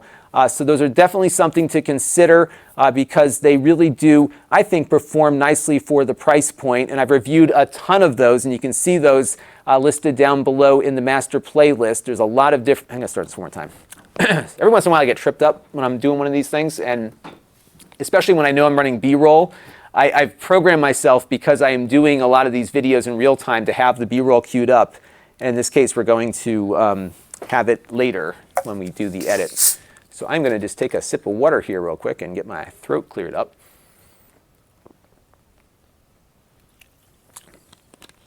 All right. And then after I do this part, we'll get to the Linux stuff. I know a lot of you are waiting for that. I've got a bunch of Linux stuff installed on here already, so we should be able to step through some of those things. 3, 2, 1. Now you've got a lot of different hardware options for Chromebooks, and many Chromebooks are under $250. They're not going to be the fastest things in the world, but they certainly will get the job done for basic computing. A lot of them have display outputs, so you can plug them into an external monitor on your desk and kind of use them as a desktop. There's a lot of 11-inch devices that come in at that $250 or less price point. A lot of those are used in education because many school systems have one-to-one Chromebook programs where they issue out a Chromebook to every student. And as such, some of those lower-cost 11-inch Chromebooks are quite durable because they have to survive a kid's backpack or worse. And I can tell you from my experience with my local school system that these little Chromebooks do quite well. So that's definitely one thing to look at. Another thing you'll notice on the lower cost Chromebooks is that not all of them are running with Intel processors. On the Windows and Mac side, just about everything has an Intel chip inside or an AMD chip. On the Chromebook side, you'll find a lot of ARM processors from companies like MediaTek or Rockchip. And those can often perform at about the same level or sometimes slightly better than their Intel equivalents at the price point. And you oftentimes get better battery life out of those ARM-based devices as well. So don't be afraid to get a non-Intel Chromebook because it will run the Chrome OS and some of the Android applications just as well as the Intel chips do, again with slightly better battery life. Now, as you work your way up the price ladder, you can get into higher performance computers. This one from Google starts at about $1,000 and it has Intel processors inside. This one's got an i5 processor. There's a lot of Chromebooks at this point in the market that will cost about the same as a Windows laptop, maybe a little bit less, and should perform about the same with the same chips. But just know you can't just decide one day to put Windows on these things. They're locked into Chrome OS and don't like adding additional operating systems. I think that worked. What do you all think of that? Give me your honest assessment. Did that make sense? And I'm going to have B-roll running over this, so as I was talking here, we're going to have a bunch of things that will appear on screen. So that is the plan there. Yeah, I'm going to get into that a little bit with the Linux stuff here in a second. Just so you know, what we're doing is we're recording a video that's geared towards consumers. So I think a lot of them are probably never going to venture into the Linux side of things, but I think it'll be good for you all on the stream who are really tech savvy. So, and we're going to talk about also the fact that there are a lot of different shapes and sizes too. Thank you all for the feedback too, that helps. All right, so let's do the shapes and sizes. This is going to be another B-roll thing that I'm going to roll on top. 3, 2, 1. Now there are a lot of different shapes and sizes that Chromebooks come in as well. So there's a lot that are traditional laptop sized, but they all, shape, not size. 3, 2, 1. Now Chromebooks also come in a number of shapes and sizes. You've got all different display types. I'm going to start with the notebook thing. 3, 2, 1. 3, 2, 1. Spencer, thank you very much for your feedback on that best take yet from Amazon. Thank you. 3, 2, 1. Now, Chromebooks come in a lot of different shapes, just like their PC equivalents to 3, 2, 1. Now, Chromebooks come in a lot of different shapes, just like their PC equivalents do. You'll find a lot that look like laptops, but you're also going to find, I think I'm going to start off on this thing because that's kind of what we're talking about. 3, 2, 1. Now you're going to find a lot of different shapes for Chromebooks as well. Many come in laptop size like this one do, and you'll certainly find a lot of laptops for your 3, 2, 1. Now Chromebooks come in a 3, 2, 1. Now Chromebooks come in a lot of different shapes and sizes. This of course is a laptop, and there are a lot of Chromebooks that look like laptops. But they also have Chromebooks that are 2-in-1s that can basically flip into a tablet form factor. There's a bunch of them that you can choose from Acer and Asus and Lenovo. Samsung's got a few of those as well, even with pens that you can write on the screen with. There are also tablets starting to make their way to market. One in particular is the Acer tablet that runs Chrome OS. It's not very expensive, and it's not terrific in tablet form factor, but it's something that can work for a lot of folks who are looking to add the, I think I'm going to describe that tab a little bit better. And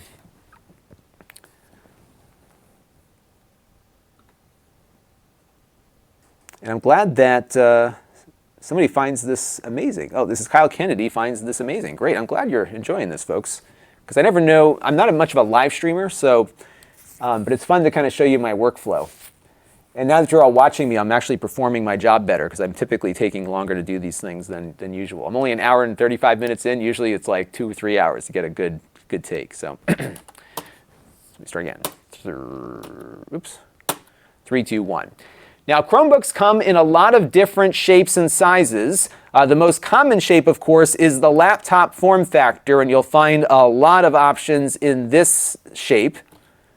3, 2, 1. Now, Chromebooks come in a lot of different form factors, but of course, the most popular one is the laptop shape here. But they also have 2-in-1s that can flip around into a tablet. Those, of course, exist on the PC side.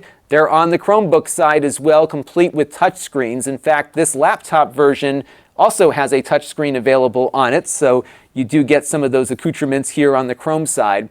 There are even a few Chrome tablets out there. In fact, Acer has one that doesn't cost all that much money at the moment. I found the Chrome OS tablet experience to not be as good as an Android tablet or as an iPad, but it's there for people that are looking for that kind of interface to Chrome OS.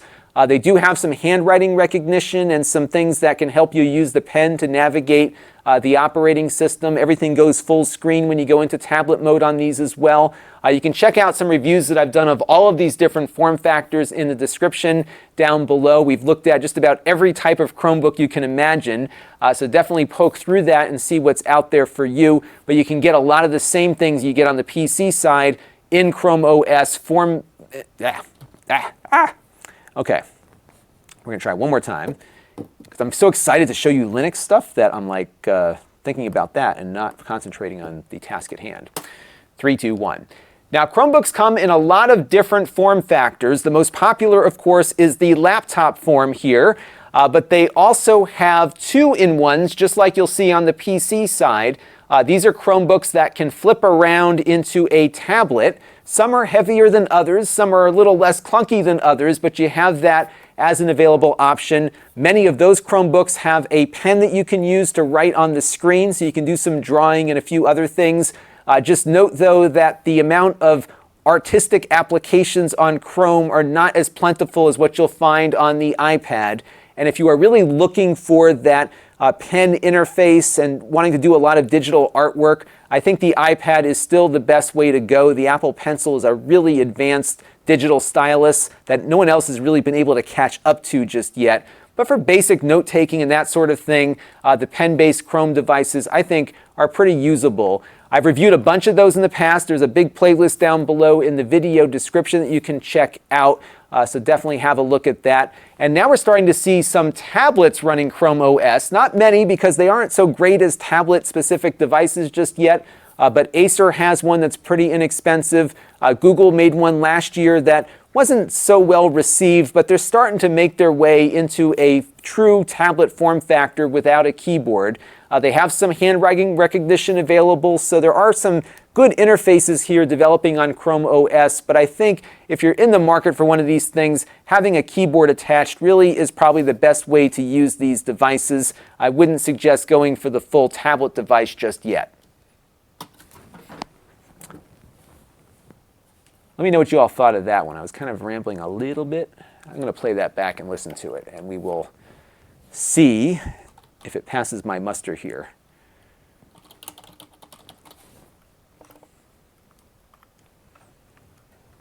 And then we're going to get to Linux. Let me turn my mic off here for a second. 3, 2, 1. Now, Chromebooks come in a lot of different form factors. The most popular, of course, is the laptop form here. But they also have 2-in-1s, just like you'll see on the PC side. These are Chromebooks that can flip around into a tablet. Some are heavier than others, some are a little less clunky than others, but you have that as an available option. Many of those Chromebooks have a pen that you can use to write on the screen, so you can do some drawing and a few other things. Just note, though, that the amount of artistic applications on Chrome are not as plentiful as what you'll find on the iPad. And if you are really looking for that pen interface and wanting to do a lot of digital artwork, I think the iPad is still the best way to go. The Apple Pencil is a really advanced digital stylus that no one else has really been able to catch up to just yet. But for basic note-taking and that sort of thing, the pen-based Chrome devices, I think, are pretty usable. I've reviewed a bunch of those in the past. There's a big playlist down below in the video description that you can check out, so definitely have a look at that. And now we're starting to see some tablets running Chrome OS. Not many, because they aren't so great as tablet-specific devices just yet, but Acer has one that's pretty inexpensive. Google made one last year that wasn't so well received, but they're starting to make their way into a true tablet form factor without a keyboard. They have some handwriting recognition available, so there are some good interfaces here developing on Chrome OS, but I think if you're in the market for one of these things, having a keyboard attached really is probably the best way to use these devices. I wouldn't suggest going for the full tablet device just yet. All right, I think that's not bad. If we put the B-roll in there, I think that should work. What do you all think? I think a few of you said that was good, so I appreciate that. If it wasn't, let me know too. Okay. All right. So now we're going to move on to Linux. Yes, we'll do it live. I can't say any other words than that, but I know what you're talking about. It's time for Linux, everybody. Gather round. Gather round. All right, so I ended up on me. And now we're going to go over to the computer here. Okay. All right.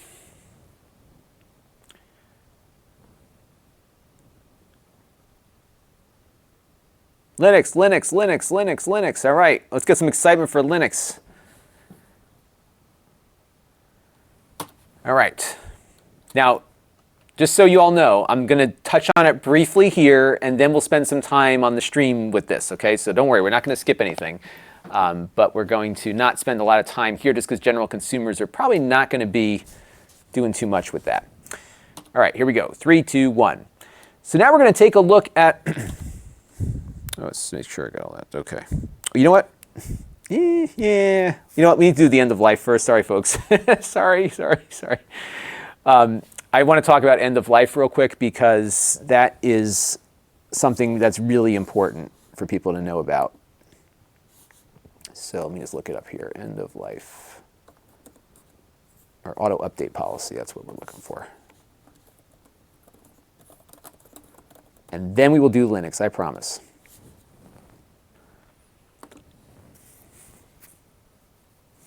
And they have a great page, by the way, so that you can go through here and look up the one that you're considering so that you know when it's about to expire.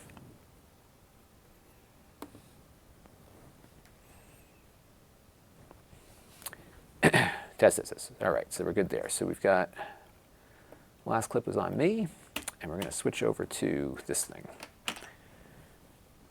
3, 2, 1. Now, it's important, though, before you buy a Chromebook to go and look at the Google Auto Update policy.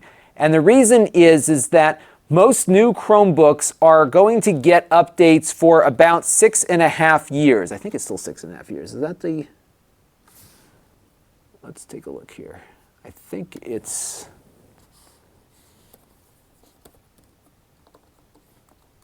Let's just check that real quick.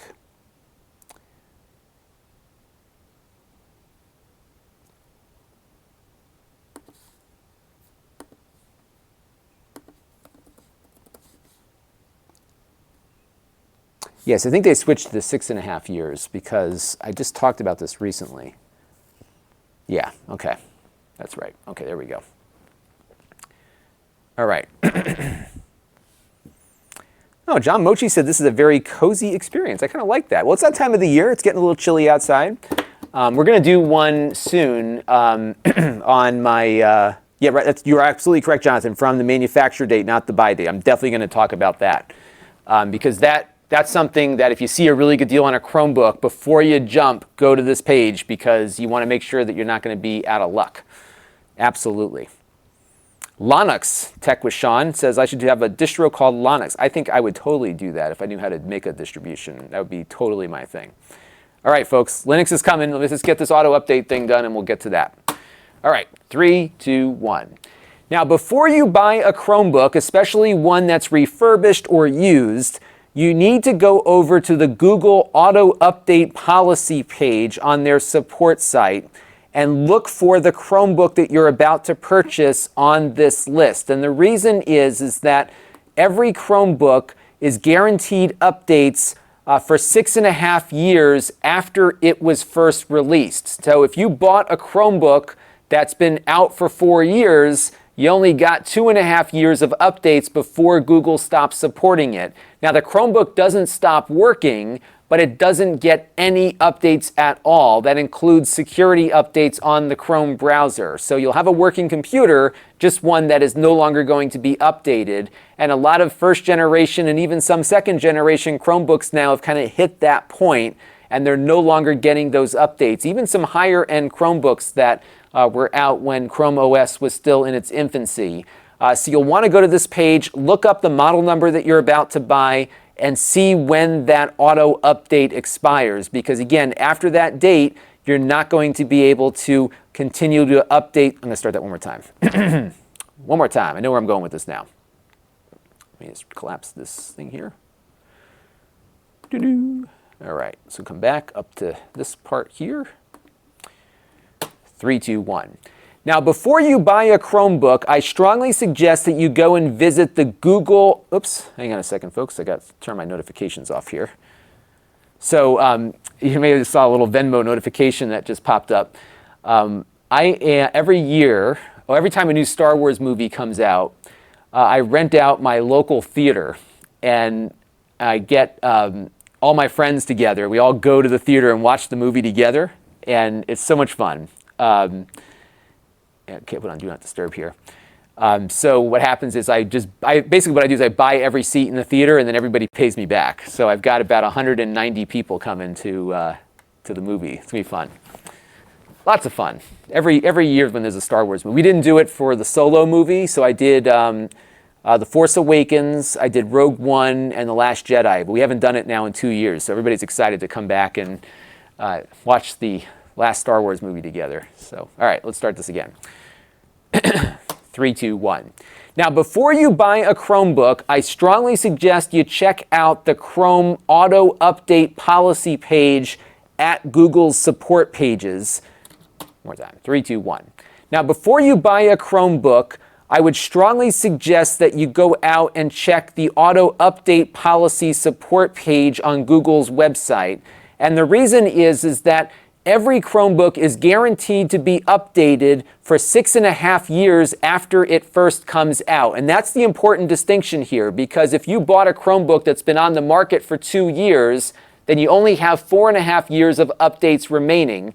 After that period of time has passed, you no longer get updates. The Chromebook still works, but it's going to be locked at wherever Google last left it off. And that means that as security vulnerabilities get discovered, you're not going to get updates for those things. And even though the computer might be perfectly functional, it's just never going to get another update. And this page can be very useful because they list every single Chromebook that every manufacturer licensed to make Chromebooks has produced.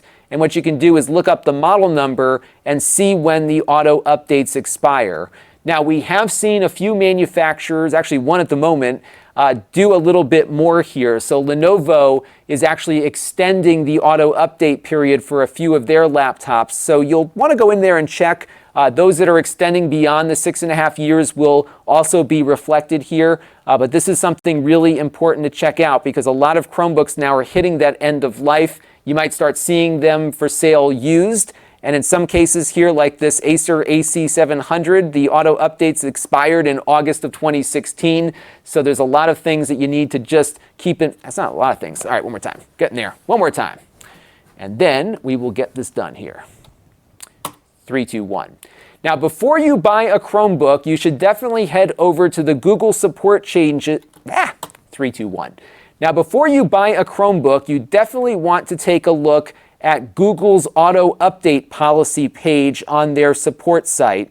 And the reason is that when a new Chromebook is introduced to the market, it is guaranteed to be updated for 6.5 years from the date of its introduction. So if you bought a Chromebook that's 2 years old, you will have 4.5 years of updates left on it. It's not based on the date that you bought it, it's based on the date that the Chromebook was released. And a number of Chromebooks now are no longer getting updated at all. So you'll want to go to this page, especially if you're buying a refurbished Chromebook or a used Chromebook, just to make sure how much time is left on it before the updates stop. So for example here, Acer has a couple of them, like the AC700 that expired in August of 2016. Even the first Google Pixel book has expired and it's no longer getting updates. The laptop will still work, but if there's a security vulnerability or something like that, it is not going to get patched. So my advice is no matter which Chromebook you get, check out this page just to see how much time is left on it before you buy. And I would strongly urge you to do this if you are buying a used or refurbished one. Lenovo recently announced that they are extending the life of a few of their Chromebooks, and that would be or will be reflected here on the page. So there is some movement here by manufacturers to go beyond the standard 6.5 years, but just keep in mind that there are a lot of Chromebooks out in the market that have been on the market for a while, and if you buy today, you're not going to get that much time left on your update schedule. So again, just check out that page and make sure that you are aware of what you're getting into. All right. Let's see how that goes.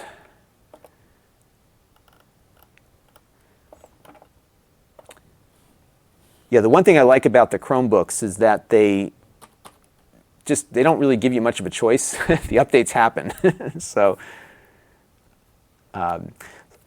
Luis Gonzalez is wondering what Linux support is like on the ARM machines. It's actually getting there. Some of the newer ones are a little bit better than others.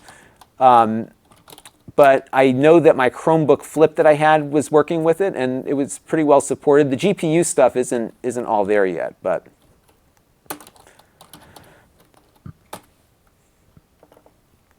all right. Okay, so we're good there. Yeah, I think Jeff Jones is talking about how parents might not like the idea of computers changing constantly. That's a big issue with this stuff. I don't know if these folks realize when they're changing things, with the impact that it has on people when they can't find what they're looking for in the right spot. I have found generally Chrome is about the same, but some things have changed with it as far as the interface is concerned. I think this start menu equivalent here is a little different than it was initially. All right. Now, folks, we're going to talk about some Linux.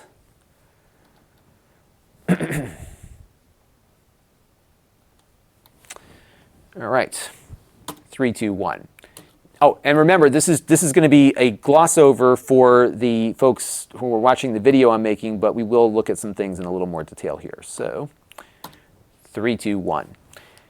So now one other thing to talk, 3, 2, 1.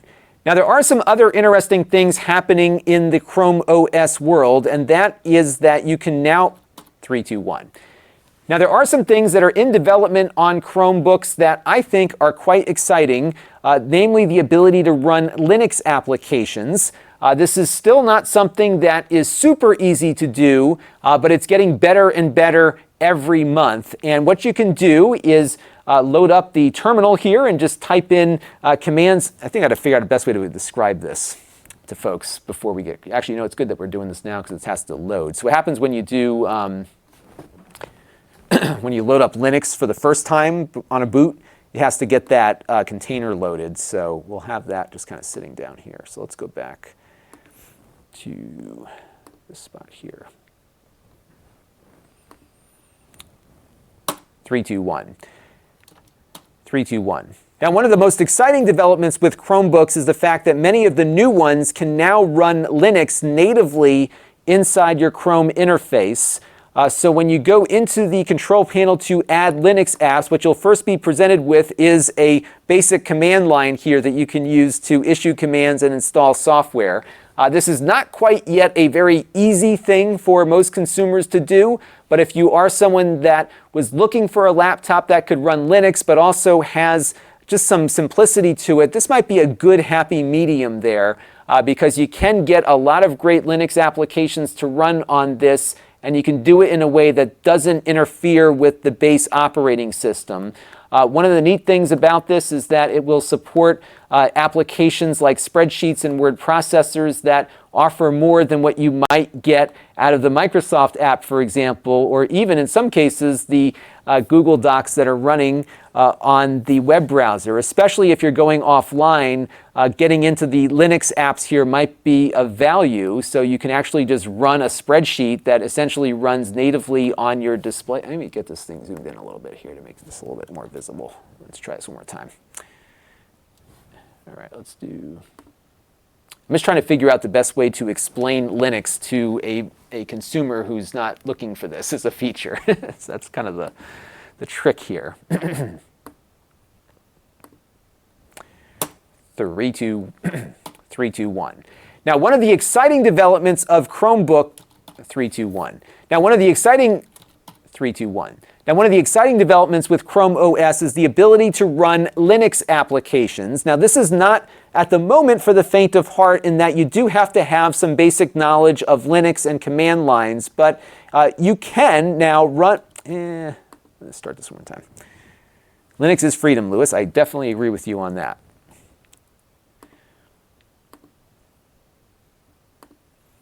Three, two, one. Now, for us computer geeks, one of the exciting new developments of Chrome OS is the fact that you can run Linux applications alongside your Android and Chrome browser on your Chromebook. Now, this is a feature that's not supported on every Chromebook, but most of the new ones, even those running with those low-end ARM processors, will support the installation of Linux applications. Now, we're not going to get into the detail as to how to do this in this video. I did one of those already. You can check that out to get a better sense as to how to get it working. But here's what you can do with it once you get it installed. You can actually run open source applications like LibreOffice Calc here, which is a spreadsheet that doesn't require an internet connection to use. It runs natively on my Chromebook and offers many of the features you might find in Microsoft Excel.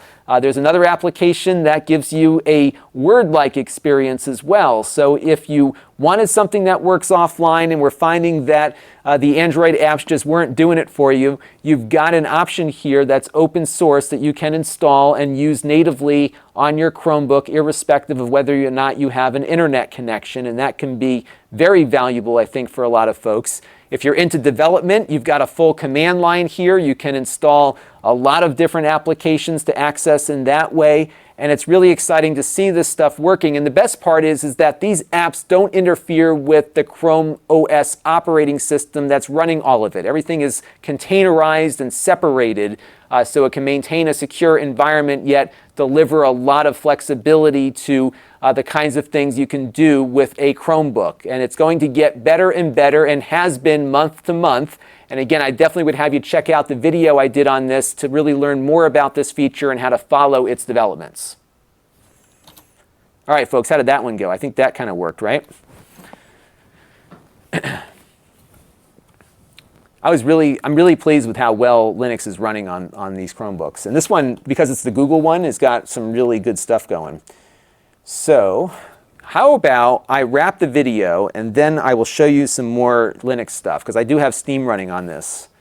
And of course, I'm hindered a bit by the fact that I only have like 32 gigs of storage, so it can't do a lot of stuff, but the GPU is working now. But it doesn't have like an NVIDIA GPU on there, so.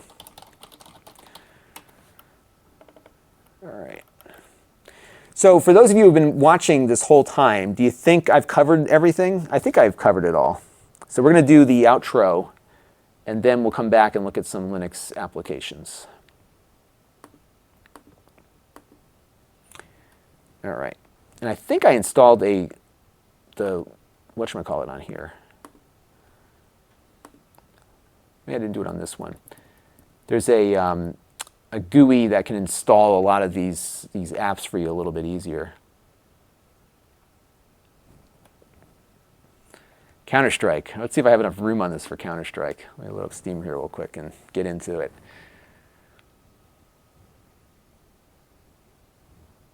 All right, so let me just pop into my Steam account real quick here and see if I can get in.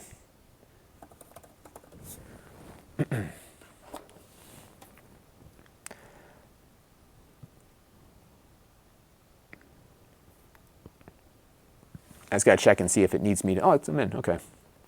It's downloading some updates. I have a lot of Steam games. Oh, I forgot I installed Rocket League on here. So the problem that you run into, by the way, when you're looking at this stuff, let me cut over to the screen here, is that this lacks a GPU. So here, let's load up Rocket League real quick, and you'll get a. Well, actually, it has a GPU, but it's the Intel GPU, so it's not spectacular.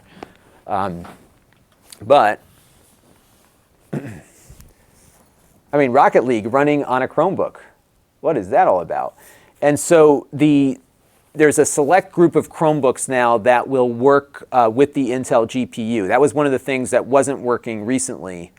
And now on the stable version, you can enable it. You have to jump in and do a command line, not a command line, but a little flag on the Chrome browser. And I'm not sure if the stable release is working yet with external storage. And Randy, yes, I did turn on the GPU. So we do have that going. So it's going to be better than it was before, but not quite all there. And as you can see, it takes a little bit for it to load up. And this is not a speed demon of a machine either. This is the Y series i5 chip, so it's a little on the slow side. Because actually, I don't think it's failing us here. I think it's just loading still. So let's see if it comes up. Zama does not support eGPU. I don't think any Chromebooks have Thunderbolt ports on board. Here we go. So it is actually coming up here. And I think I turned the settings like way down on this. Granted, we're on an Intel GPU to begin with, so you're not going to see a lot of crazy performance here. But I mean, we're on a Chromebook and we're playing, we're playing Rocket League. So let's do a quick play a local. We'll do an exhibition match here. I think the sound works too. I'm not hearing any sound, but it could be going through the mixer here. Let me see if. Well, I think we're getting sound here. Let's take a look.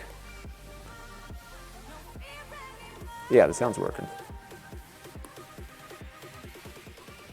You know what? I'm going to turn the sound off just because I don't know what kind of copyright stuff's going to be there. So let's see how this loads up here. And the Chromebook we're on, by the way, is the Pixel Go. And just a reminder, this came in free of charge from Google. So what I've got here, I think we're running at 1080p at low settings. Again, this is a Y series i5 chip, so you're not going to get great performance out of it. But we're doing about 18, 20 frames per second here. Not bad. And that's because it supports the Intel GPU now, which is a big development. So that is exciting.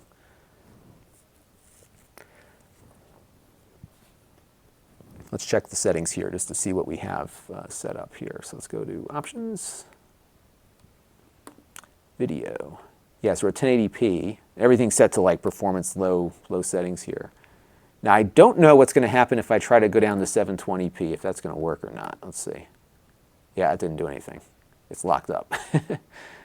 Maybe it's going to do something. Let's see if it does it. I don't think it actually switched the resolution down because it didn't do anything. Let's see if it goes any faster here. Oh, you know what? It is running a little bit faster. I wonder if it just scales it up to 1080p, because it definitely looks like it's running at a lower resolution. So it must do some internal scaling. So if I go back and put it back to 1080p, let's see what happens. And this is running in a container. But it's pretty good. And it's going to get better. I mean, it's only so much it can, yeah, see, that looks better. So it looks like it is doing an internal scaling. It's not going to get to the point where it's going to be better than a Windows machine just because it's going to be limited by the Intel graphics here, but hey, we're running Rocket League on a Chromebook. How about that? Now, to install Steam, it is a bit of there's a bit of work. It's a lot of typing. There's a website that I found that has all of the stuff you have to type in to get Steam installed. And once it's installed, then it starts working normally. But let me show you a game that really works nicely on here. And you can start to see, too, that, oh yeah, here's one other important point that Stacy just mentioned. That this is an Intel Chromebook. So I don't think if you have an ARM Chromebook that Steam is going to run on it, because these are all Intel games that are just running on Linux. So you have to keep that in mind. So if you're looking for the best Linux compatibility, you're going to want to get an Intel-based Chromebook to do it. But what's cool is that, I mean, the windowing here, look at this. I mean, my Steam window is identical, right? I mean, it's native. It's running natively on the Chromebook. Another factor, and we talked about this a minute ago, is that by the way, look at all these games I have. I don't play any of these games. What happens is there's a sale, and it's like I buy the games, and I'll play that game when I have time. I never have time. Before I had kids, I had time. Now I have no time. But here's one that runs really well. This is, Stadia is a good question, Brian. I think it is because it runs in the Chrome browser. And actually, why don't we try Stadia? Because I have an account. So we could try that real quick. I just want to show you Shovel Knight, because this was a game that was not working well on this laptop initially, or at least on Intel stuff initially. And now it is. So let's just go over to...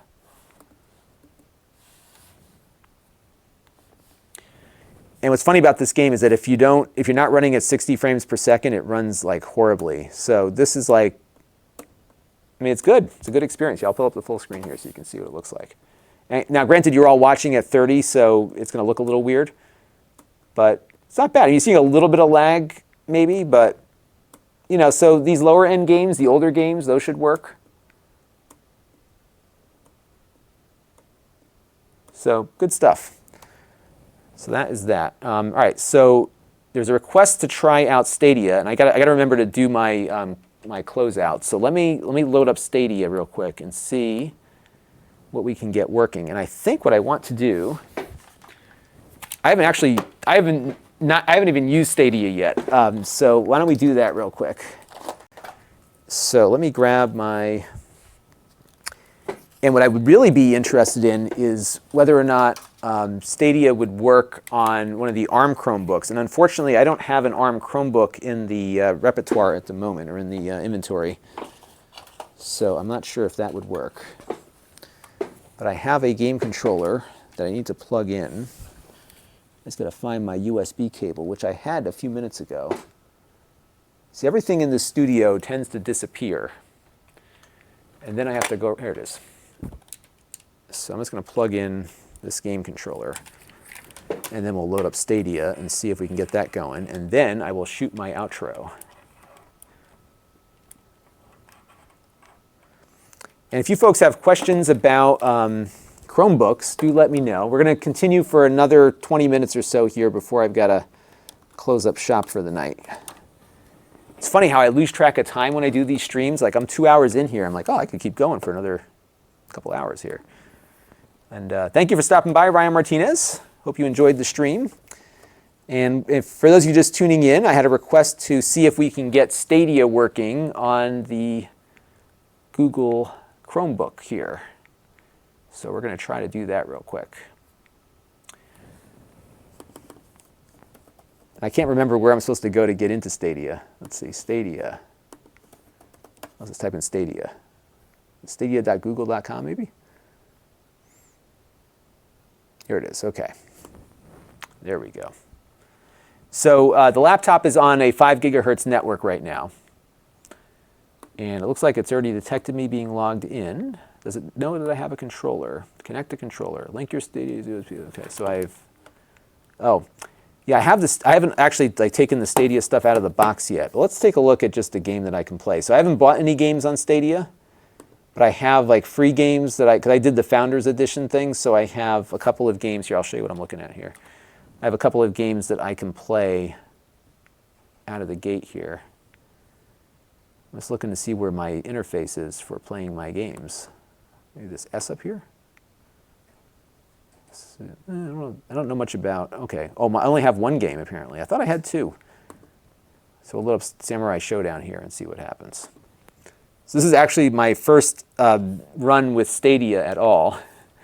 Now this is not running through the Linux thing. Yeah, I did ask you, I did set up my account. I just never ran anything. Because what happened was I set up my Stadia account on my phone, and then my phone wasn't compatible with Stadia, so I couldn't actually play anything. So that was what ended up happening here. All right, so it detected my keyboard. A lot of times the game controllers will work on the Chromebook with emulators and Android games, but it looks like the browser is not detecting anything here. Now, I will say I was surprised by how fast this loaded up. So I've done a lot of the NVIDIA game streaming. This looks pretty good. Here, I'll let you guys and gals tune in this way. All right, so let's press any button. I'm going to play with the keyboard here, so just keep that in mind, as I'm not very good at these fighting games to begin with. And this laptop is a 1080p laptop.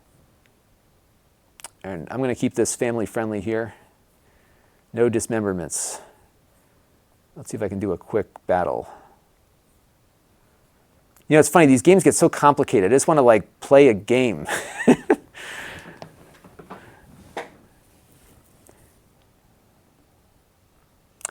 So I'm assuming this is at 1080p. I'm not sure. I haven't done any like configuration of the Stadia experience here. Went full screen.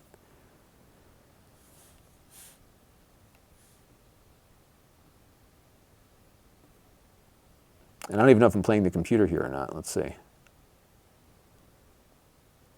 This might be better for me not to. But I will say, you know what, for all the grief that Stadia is getting, it spins up quite quickly. I mean, this was really, I didn't see much of a loading time at all. Chris Wheeler wants to know the most powerful and durable Chromebook. There is one from Asus that I looked at a little while ago that had a really strong rubber bumper around it. That one was really pretty rock solid. So I would actually look at some of those 11-inch Chromebooks. I have some, if you're on Amazon, listed below on the little carousel. The 11-inch ones I found to be pretty rugged, for sure.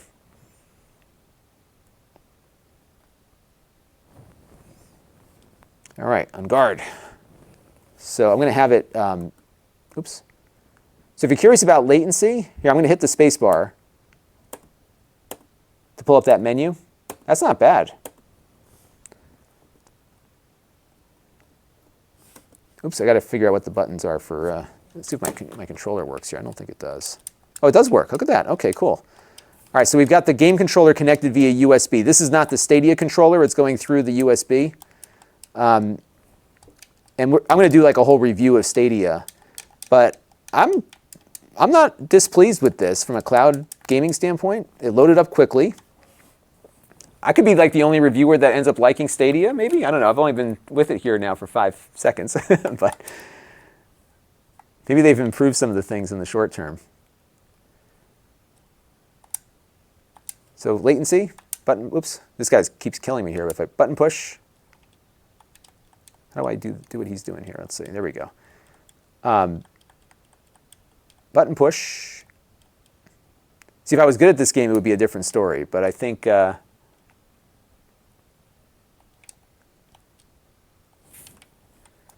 But yeah, we're running Stadia here on a Chromebook in the Chrome browser with a game controller. So you can see a lot of the things that were kind of restrictive before are no longer as restrictive. All right, let me go back to the main menu here. See if I can do like the dojo or something where we can get a better sense of the battle mode where your aim is to defeat as many CPU. Try one more time here. You know what I'll do is I will set this to player 2. Oh, never mind.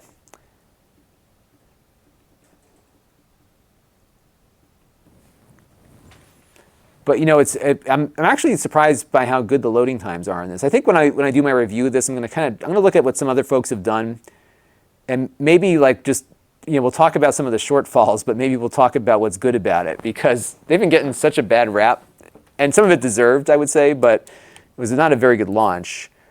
But, in the 5 minutes I've been playing with this, I was actually impressed that the load times weren't that bad, so that's not a bad thing. And that was a message from Steam, by the way, which we're not using right now. I'm trying to get a sense here. This is the latency. I'll measure that with a proper test later. But I'm not feeling, I'm sure when I actually do a measurement of the latency, it'll be worse than the PC directly. And I might maybe try to pick up this game and do a real one-to-one of both. And I think for a fighting game like this, it's probably not ideal to stream it, but it's running nicely. And the load times are not really bad at all. In fact, you saw how fast the game loaded up when we first booted things. So I think he's reacting pretty quickly here. Hey, I actually won a match. How about that? So yeah, there you go. Good stuff.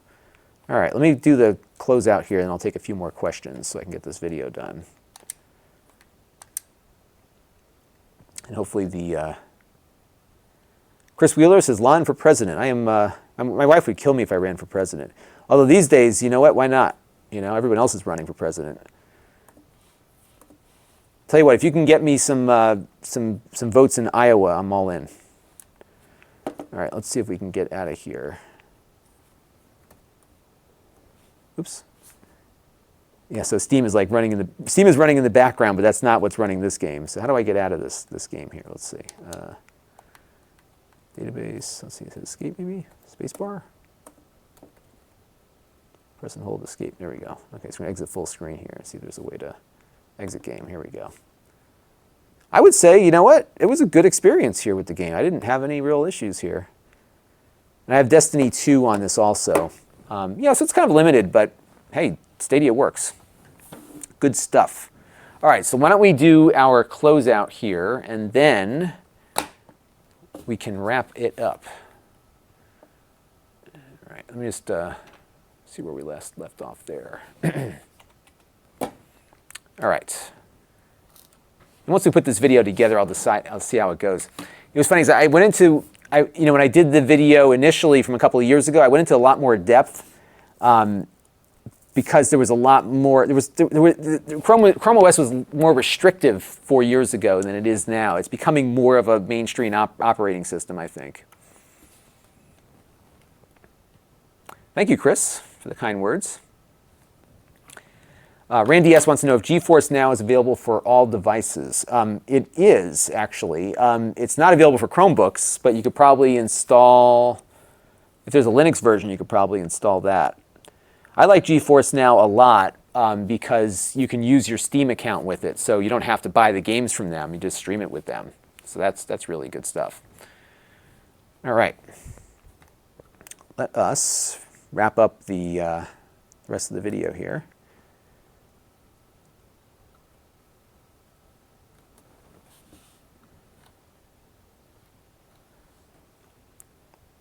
And Pegu06 wants to know if I tried the Mr. GBA. Not yet. I did read about it. And what I've been doing with the Mr. project is like every couple of months or weeks, I'll do an update as to what's new. So that's definitely going to be part of the what's new. And I'm also going to do one of these fireside chats with the Mr. and classic computers, because I think for my retro video that I do every holiday, we're going to look at running a bunch of old computers on the Mr. That's going to be a real fun one there. All right. So let's close this out. 3, 2, 1. So that's going to do it for this 3, 2, 1. So that's going to do it for this updated look at the Chrome OS operating system and Chromebooks in particular. Chrome has come a long way, and it's becoming something that I think is more and more useful to general computer users, especially because you can run those Android apps on here. The Linux apps are another area that I think we'll be seeing a lot more of in the nears. Nears? What's the nears? So my brain stops working at this hour. Eric E. wants to know what my favorite energy drink is. I am a coffee drinker, that is it. But I don't have coffee after 4 o'clock or I never fall asleep. 3, 2, 1. So that's going to do it for this look. 3, 2, 1. So that's going to do it for my update on the status of the Chromebook. 3, 2, 1.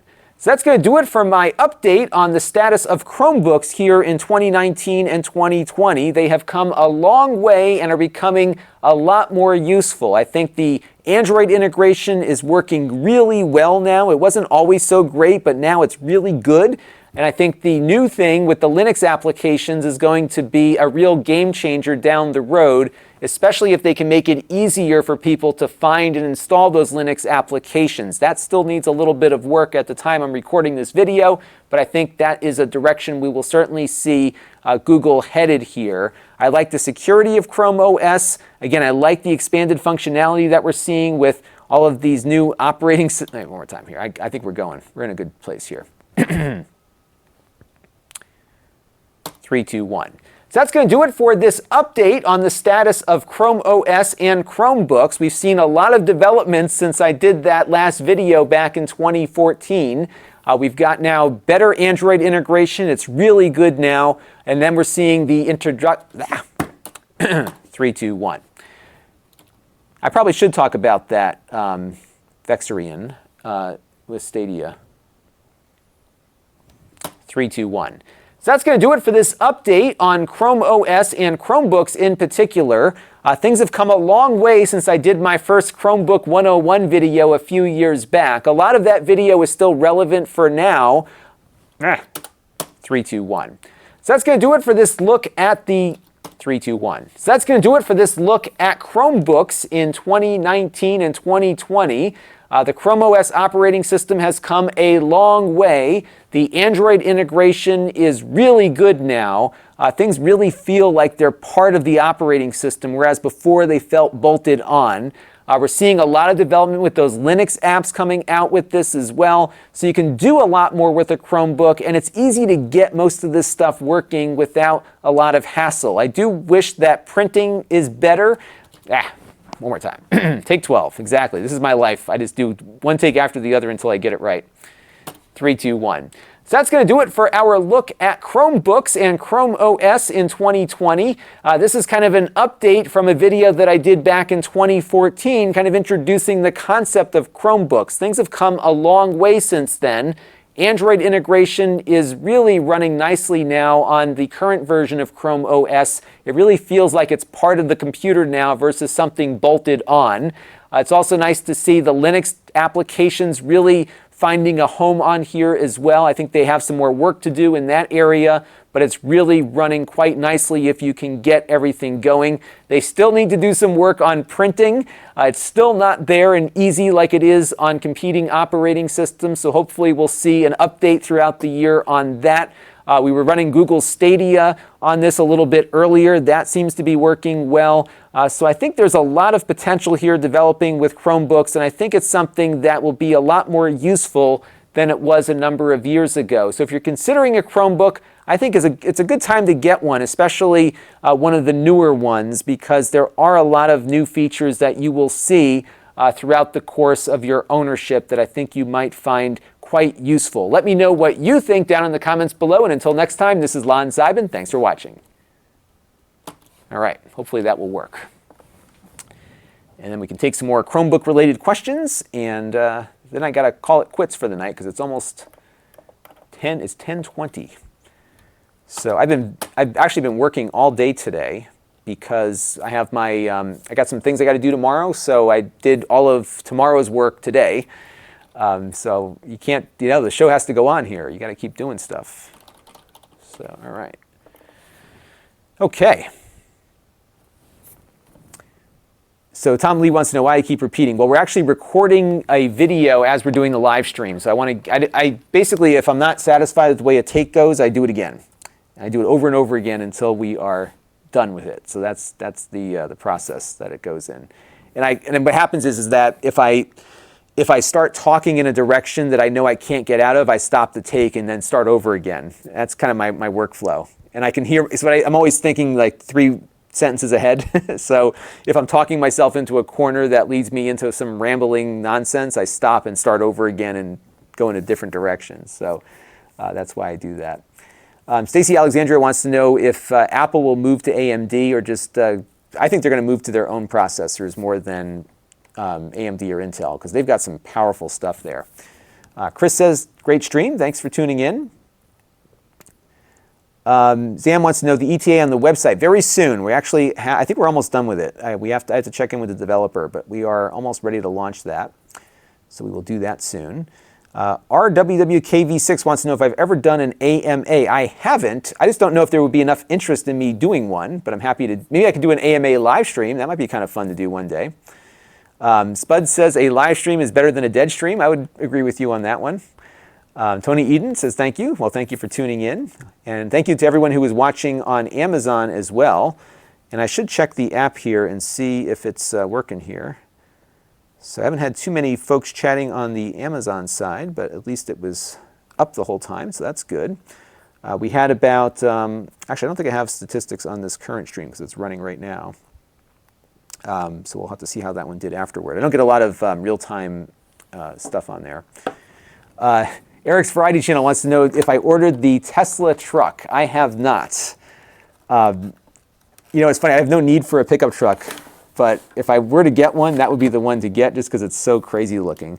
My brother, though, who lives up in Vermont, he did order one. So that'd be something to take a look at. Let's see. Michael Kane says, can't wait to see my Black Friday. So, you know, it's funny, I always do like one of these loot things about all the stuff I got at Black Friday, but I never leave the house. So I will see if what deals are out there on Amazon that I might pick up. The problem is that if I get gifts for people, I can't tell you what I got them, otherwise they would see it. So we'll have to see how that goes. McGregor MX says there's an electric F-150 now too, so that's pretty cool. Nick the Reporter wants to know, how long have I had my Chromebook? Well, I get a lot of Chromebooks in, so this Google one, the Pixelbook here, which by the way came in free of charge from Google, this Chromebook is only a few weeks old. But I've been using Chromebooks since 2014. I actually bought one of the first Chromebooks ever, and that's one of my early reviews. I was very attracted to Chromebooks as a reviewer because I buy a lot of the products that I review here on the channel, and Chromebooks were inexpensive. So that made a lot of sense to, you know, kind of start with a lot of Chromebooks, and I've been doing a lot over the years. So I've got a pretty big library of Chromebooks that I have reviewed over the years for sure. Spud says, who would think that Tesla would use the Pontiac Aztek as the model? Yeah, it's kind of got a little bit of an Aztek vibe to it, doesn't it? Especially that, that tent thing. Next Reporter says, thank you for the video. Thank you for watching it. My favorite movie of 2019. You know, I have not gone to the movies at all this year. At all. You know, I've been so much into the streaming content. Like, that's been so satisfying to me. So that has been a good thing. So best Chromebook for the value. So I looked at one, and I have it in the Amazon stream. And this one it's been around for a while, and I'm gonna, if you're on the Amazon stream, it's gonna pull up right now. I think it's the Samsung. I think they've updated it recently. Let me see if I can find it on my Chromebook. Actually, let me pull it up real quick. It's a 2-in-1 Chromebook. I was really impressed with it because it had a good feel to it. Let me see if I can find it here. The Samsung Chromebook Plus, maybe? Yeah, this is it. Here, let me pull it up here for you all to see. I did not add this to the Amazon stream, unfortunately, so it's not going to pop up in the thing. But if you're on Amazon watching the stream, look for the Samsung Chromebook Plus V2. What I like about it is I love this. Now, I looked at the first version, not this current version, but it was like one of these really well-executed machines. It just kind of did everything well. The pen was good. It was integrated into the case. The keyboard was decent. The screen was nice on it. And yeah, this one's got the Intel chip on board. So they've got, you know, $329 out the door. And it was a solid performer. So I like this one a lot. And I should probably pick this up and review it because I think it's been out for a while. Yeah, it doesn't look like it's been that long. But this was a good one. So I would look at one of those. Those are really good. The Pixelbook here is nice. It's expensive. And what's funny is that it reminds me a lot of the Apple MacBook from like the 2008 era when they first came out with the Intel versions. It's the same, because I had the black MacBook. It feels very close to that. The one cool thing is on the bottom, it's got this washboard thing there. But it's very lightweight. I love the keyboard on it. It's a nice laptop, and it's fanless with the Y series processor. So it's good stuff. So I've been quite happy with it. Mad Ting says the retro backgrounds are how he got into this. So yeah, I love the retro background here. I got a lot of cool stuff back there. Most of it still works for the most part. Jonathan Adams says his neighbor, his coworker loves their Chromebook. And you know, it's funny when I know people that bought these, and if it meets the needs that you have, like if you're a general email document computer user, these things are great because it just works all the time. Like I said, I got one for my mother, and she loves it, never complains about it. And in fact, hers is getting close to the end of the auto update policy, so we'll have to see what happens. I'm going to go and check it out when it expires. I'm eager to see what happens with that one. Travis hopes that Comcast upgrades me to gigabit. I would really appreciate if that happened, for sure. Asti Fu has a 2-year-old Chromebook Flip C302. Yep, I have that one, or had that one. I just sold it recently, but that has a very, 2 USB-C ports, 10-inch screen, good performer, pretty solid. It's all metal. And yeah, John Mochi said it's been fun watching me grow and improve over the years. Thank you. Yeah, it's funny. I watch some of my older stuff and I kind of cringe at it now because I'm like screaming and yelling, and I didn't even know I was doing it. And it's funny. You have to watch your own stuff to improve, and it takes time. And it's funny because I didn't consciously say I want to slow down talking, but I have slowed down over the years. Maybe just because I'm getting old or something, but it's been good. My cat food actually raises a good point, which is Google and privacy. So, you are essentially having to agree to all of Google's terms of service when you buy a Chromebook because it requires that Google account. And if that's an issue, then a Chromebook is not going to work for you because you need the Google account to log into it. So that is definitely something that you should be aware of, for sure. All right, folks. Well, I'm gonna take off because I've got to get a bunch of stuff going for tomorrow. I want to thank all of you for tuning in. I especially want to thank IR Cujo and Asti Fu and Zam for their super chat contributions. Zam did a sticker, one of the first of the new sticker packs that you can apparently purchase as a viewer now. I haven't tried those out yet. So I want to thank you all for tuning in and providing comments throughout the stream. I also want to thank everyone who watched on Amazon. We're going to be doing more of these Amazon streams. I've got another one of my unboxing videos to do. I've got like boxes over there of stuff. So we're going to do a bunch of unboxings. If I have time tomorrow, I'm going to do it. If not, probably sometime on Tuesday. So be on the lookout for that. And hopefully this was a good stream. I'm trying to figure out what is going to work best on Amazon, and so I'm eager to hear if you were watching on Amazon, or if you're watching right now, even to leave a chat or send me a message, because I'm trying to figure out the best format for live streams. One of the things that I've been really eager to do on the channel is have a produced live stream, and this Amazon opportunity is a good way to start experimenting with that. And what I wanted to do tonight was kind of kill two birds with one stone, which is to produce a video while I was doing the live stream. I don't know if that's the best format or not. I think it works for the YouTube channel because a lot of you like watching me do what I do. So I think you all gained a lot of value on the YouTube side. I'm not sure if the value was there on the Amazon side. So I'm going to look for some feedback from those of you who are watching on Amazon to let me know if this met your expectations.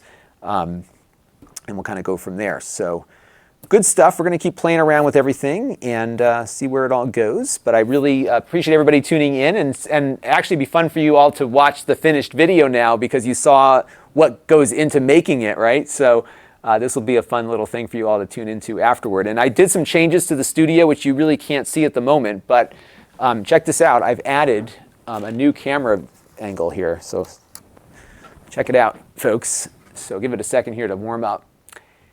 So I've got lights overhead now. So I used to have a light on the side that would shine on the desk and it wasn't evenly lighting things. Now I've got lights above. And then check this out, folks. I am so excited about this. Ready? Ah, what's this? We've got an overhead view. Look at that. See that? Isn't that awesome? So I've got my side view, and now I've got my overhead view. And I got to do a little bit more on the white balance to match the cameras, but we're getting close. So I'm excited about that, and you're going to see an overhead thing shortly. I've got this this rig that sits on light, those posts you use for lights. And what I'm going to do, the guy that built the basement's going to come back and he's going to mount the rig on the ceiling. And we're going to have this like above my head. And I got these lights up here. Let me see if I can show you on my, I think I can show you with my phone here maybe. Let me go pull up my NDI app here. So I had these lights. I bought them for another project that never really happened.